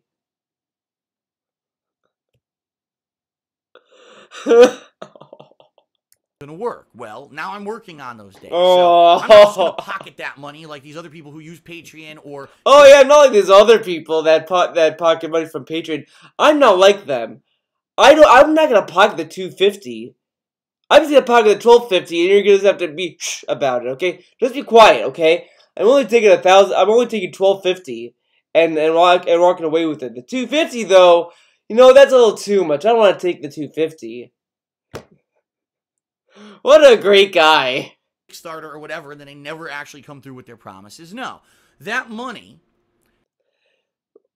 is going to now be reduced from my future Patreon. So no, what should have happened, and I'm surprised. I don't know if Tevin brought it up in his old video when he used to cover it, or my own video, but he should have done the goal for free. That goal should have been a for free goal. If he did that goal for free, I might be able to kind of at least see where he's coming from with that, at the very least. But to not even take the whole thing off, I mean, this guy can fuck himself. He never does goals anymore because it's work. No, he doesn't do goals anymore because he does Twitch sub goals, dude. You gotta grow that Twitch channel with gifted subs. Sound good? If a Patreon doesn't do what the goal, the money should be automatically returned. Well, Paul. Well, here's the thing about Patreon, and the thing is that it really does depend on who's using the goal and all this other stuff. I mean, like most things, you kind of have to look at who's running the page. Technically, yeah, it's not. I mean, Patreon does not hold you accountable for the goal. However, to me, it depends on what the goal is. Like, you know, I have goals on my Patreon. Like, I have one that says, okay, you know, if you want to see more consistent streaming or videos, you know, give me like $20 on Patreon goal, and I'll do more consistent stuff like that. If I think I lowered it to 40, I'll do a podcast. You know, that kind of stuff. You know, that stuff is fine because it's just kind of like, look, I need support. I need something to kind of support me doing this stuff because the stuff I'm doing isn't giving me any money. You know, this is a way to support. The way that DSP does it, though, saying like, oh, I'll do Project 7, he should have had a proof of concept. And unfortunately, DSP, like all these other people that kind of weasel their way through fucking websites that give people money, weasel their way around things all the time. It's the same thing with Twitch. You cannot beg for bits, you can't beg for money on Twitch. DSP has found a way to kind of weasel his way around that. Oh, guys, gotta participate. Sound good? Participation, dude. Wanna participate? Wanna make this interactive? He finds ways to kind of weasel money. I don't really blame the websites. I just blame that they really need to watch the stream and to kind of get the context of it. Because, yeah, if I tell you, hey guys, DSP's begging for money. He's saying participate and interact with him. The guy that doesn't watch his stream is going to say, how is that begging? He's asking for participation. He's asking for interaction. They're very vague terms. So that's my issue. I don't necessarily blame these websites. It's just that these people find ways to weasel their way around, and these websites need to look at what the person is fucking doing. As DSP would say, okay, they need actual humans to validate the system, okay? They need a human to watch his pre-stream and see if he says anything like participate in connection with money, okay? They need to watch his streams and understand what the connection is. But all these websites have favorites, pretty much. So this month, the month of August, right? I have goals right now on Patreon. The thing that sucks is that he kind of makes the thing that sucks about DSP is that he makes Patreon sound like a shitty website, like most other fucking money whores on the internet. Like they make those kind of sites look bad. But you know, Patreon has been very helpful for many other people. I've seen other artists do a lot of good things with it. Mega64 has done good things with it, etc., etc. DSP is here on Patreon, and he's just kind of fiddling his fucking money out of it. Oh, yeah, welcome to Patreon. You get to sometimes maybe vote for games, dude. Oh yeah, gotta watch my language in front of the bun, dude. But what about all the processing, begging, the pre-screening, begging to the monthly goals? And you're right, they need to monitor the whole shit. They just need to look at stuff. I mean, and right now, as of the moment you're watching this video, I want to let you know I have reduced those goal levels by $250. Oh, so good thing. I mean, yeah, man. Imagine pocketing $250. Oh, that's terrible. But doing a goal for $12.50 and not doing anything for that goal at all, that's much better. That's okay. You can keep the money. Well, the goal should be free. I just don't get why the $250 is the price point he feels bad about. I mean, I would feel more bad about the $12.50 than the $250. Like if I was in his shoes and I got paid $12.50 to do Project 7, you know, I'd probably be more like, I'd probably close my Patreon at that point. If I did nothing for 12, like, it's one thing, like, to even go back to, like, Feminist Frequency. I know a lot of people are gonna be fucking, oh my god, Theo, but here's the thing with that, though. It's not her fault that she got paid over the goal. People just went to give her money over the goal, and then she just, you know, took the money and did whatever with it. I mean, you could argue how the money is spent, but the money that went over was clearly just to support her. And you could kind of debate on that one way or the other, that's fine. But the point is that if someone has a Patreon, they're making like a lot of money and they have no goals, let's say, then it's clear that the people that are giving them the money are trying to support him. And that's what I've been saying in general. It's fine if you want to support DSP. It's fine if you want to support, you know, whatever. I mean, I might call people who give him money cucks on Twitch. I mean, I would call you a cuck, mostly, if you go to his Twitch and you rally to the point where you give him like over $100, then you're a fucking cuck. Giving him $1, giving him 20, giving him 30, giving him 40, that's fine. But if you're running out and be like, oh my god, Phil, let me save the day, Phil. Oh my god, Phil. Oh my god, fuck the haters. Here's $200. Then you're a fucking cuck. But if you're like, hey man, you know, I like your videos, here's 50. Okay, you know, you like his videos, you gave him 50. Good on you. But fucking running and giving DSP, like, your bank account money, like, come on. Sorry, but he's just a hustler. He's making promises as empty. Of course he's a hustler. I'm not gonna disagree with that, dude. I agree with that. You already gave me the money last month. I didn't come through with Project 7 as promised, so that goal level, that money, is being applied to August now. But now the $12.50, that went to nothing? Oh, man. He's so grateful, man. He got $12.50, And that's just not going to go anywhere. The 250 will go to the goal. so he could get like somewhat money. Somewhat double money. The top goal level pretty much he got like almost double money.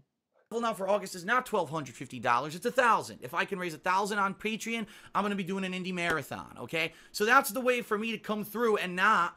I could easily just say I'm a dick and pocket the money like some people fucking do, but I can't. I couldn't live with myself. Yeah, he could live with himself for $250. $1,000 though? The $1,000? Oh yeah, let me keep that. That's fine. The $1,000 can sit in my wallet just A-okay. The $250, oh, this is dirty money, man. This is dirty money. I'm just gonna put that into the other goal, so it's less dirty. But the 1,000, that's fine. No guilty conscience about that. Understand that I want this to be a working relationship where you guys watch my content for free and enjoy it. I get to have a living doing this. You pledge to my Patreon, you get cool perks.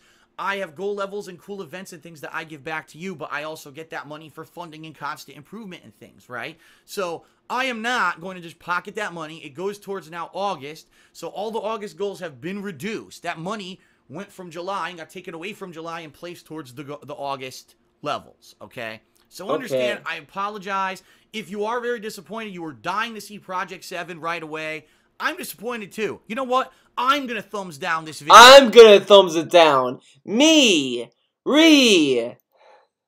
On YouTube. I'm going to personally thumbs down my own fucking video because I'm disappointed that shit didn't turn out the way that I had hoped. But that's life. And, you know, we move forward positively. So, gotta move forward positive. You gotta keep moving forward, dude. We're interested. If you weren't interested in Project 7, this is certainly good news for you because it means there's going to be at least 2 full more days of content in the month of August. I don't know. Because I don't know. I don't know. Including Splatoon coverage and other stuff, and that I'm gonna not be so stressed out and pulled apart and focused on other stuff. I'm gonna be focused on the gameplay content that people have been asking. I just think he's kind of like a case study of how the more you kind of become a hermit, the more dumb you get. 1250 is going to feed his face on another DSP tries it. Remember those Taco Bell where he put all that food on the table? Oh yeah, of course. He probably went on like food streak that day.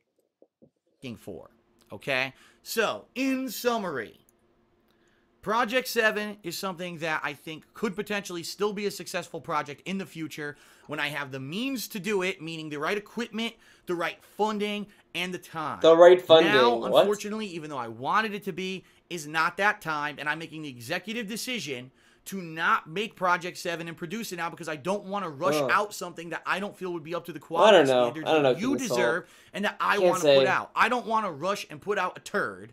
I want to work on it and put out something good, but I can't do that right now, especially with the very limited amount of time that I have between now and being incredibly busy with new releases coming out in the future months. So I apologize I couldn't come through, but there will be more gameplay footage. I'm listening directly to your feedback, which is why I'm doing this.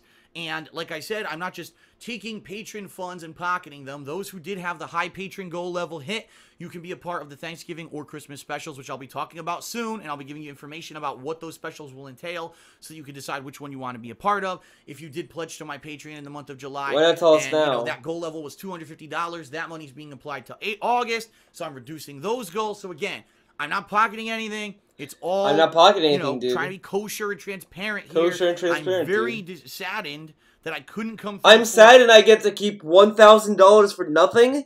I mean the $250. I'm sad about the $250, dude. Yeah, the $250. Yeah. Yeah, but now that I've explained what the project is, you understand the work that it would entail to do what this is going to be. I hope you understand. What work? You know what? We sat through this. And I don't think what he described would be that hard to do. All he has to do is play fucking Final Fantasy VII, have Deathface come in and be like, oh man, you're stupid, and then have him just be like, no man, I'm gonna beat this, and then there you go. That did not sound like it'd take a lot of time. What was the plan? He was gonna go out and about, he was gonna film at Walmart? Okay guys, Deathface has me going to Walmart, dude. Can't believe it. Okay. stand, and I hope that hopefully in the future it works out, and eventually I can do Project 7. So I actually feel better. I feel better now that I've made this video and I got it off my chest and I was able to publicly reveal to you. This is stressful. These past 2.5 months, I've been stressed the fuck out, man. Because I'm like, man, people. I'm so stressed out, man. So stressed out. He's probably stressed out because he's trying to find a way to keep the money. You know what? I guarantee that's what it was. He got paid for that goal, and it was saying to himself, "Oh shit, I don't have anything." It's like how Trump is with the presidency. He didn't expect to win, and then he won. And he's like, "Oh fuck, I won, man. I didn't expect to win." On Project 7, or I keep saying I'm going to do Project 7, it never works out. It never works out. And I really hope, I hope that it will work out in the future, but I want to put out something quality, okay? Sorry it didn't work out. I hope you appreciate the honesty, and now that I kind of came clean about everything that's going on, and that's that. Now we can focus daily on gameplay content again, and the stuff that you've been asking me to do, we can get to rather than worrying about money. Thank you. On this Project 7. I know people will be upset. Thumbs down the video. Let's get the world record for thumbs down on YouTube, okay? Oh, yeah. The world record of 980. Everyone, and I'll see you for an awesome, hopefully, hardcore gaming season that now will be a lot less stressful because I don't have this kind of weight on my back. Thanks, everyone. Peace out. See you later. Peace out. There you go. 981. There. It has some action on that video. All right. Let's see. Let's try to do this.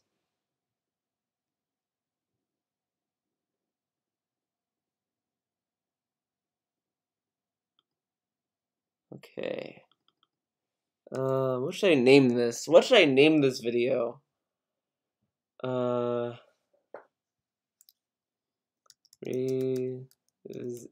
that's lame.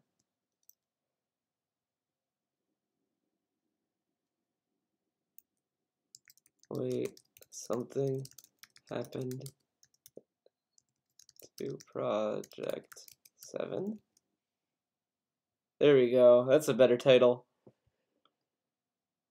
Okay, there we go.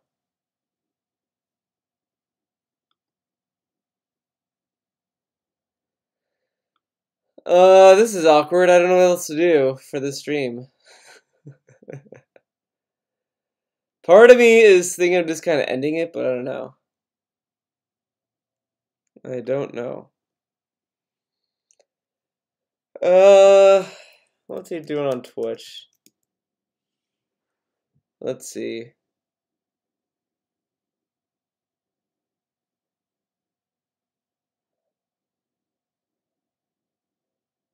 Now, he's not trolling me anymore. You actually gave me a free kill. Thanks. Thanks, man. He actually got me a free kill. He got me multiple free kills. What a complete idiot. How is it? So what's how is he a troll? Okay. Multiple free kills thanks to the would-be troll. How? What was that? How is he a troll? That's what I'm talking about. What? Enemy lightning strike inbound. What? What the hell is your office chair spinning right there? Spinning cheers, dude. I don't see anybody. Fuck. Fuck, man, I got camped. Dude, it's a troll. Get him.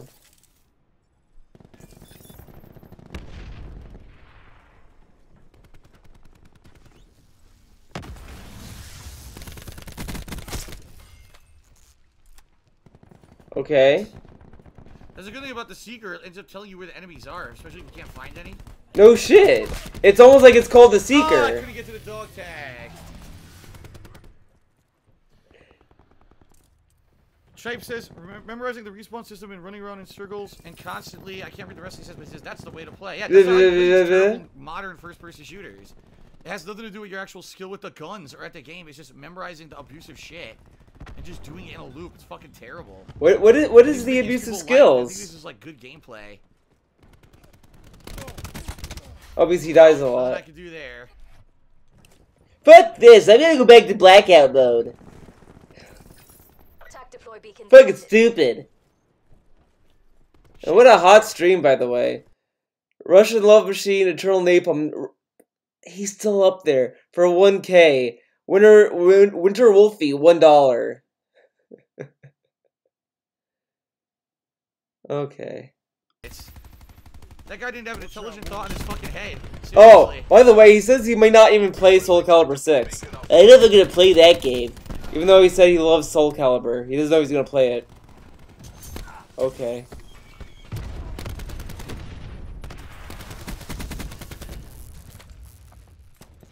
I wonder what the alert is. Damn, it's the wrong fucking alert. Oh my god, did I get him? Oh! Dude, I wanted to make the right the alert? dead. Yeah, that is the right alert. Here is 2 buckaroos for the great response. God damn, that's a good one. It's an old one, but I wanted to see the alerts. So I gotta change the subscribe one. The subscribe one's wrong. It's supposed to be the bun spin. I gotta make another one.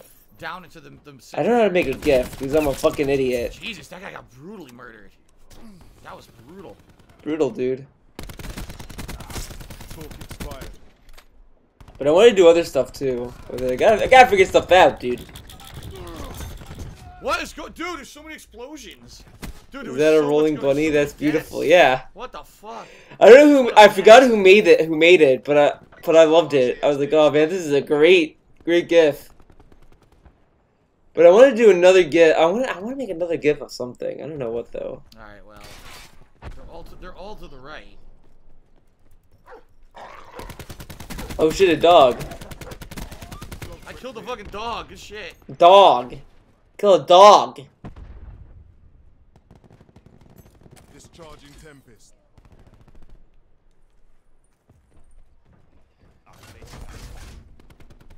I think I'm. They got me again. That stupid sniper spot. I keep forgetting about it. All right, everyone. Every time you kill me. I'm gonna end the stream. Actually, I got stuff to do in my personal life, man. Okay, but hot views, by the way. This is 453 hot views. Great views, man. All right. Well, my friends. Thank you for watching. I will be doing other streams in the future. I have an idea for a stream on Tuesday. It's gonna be a unique stream.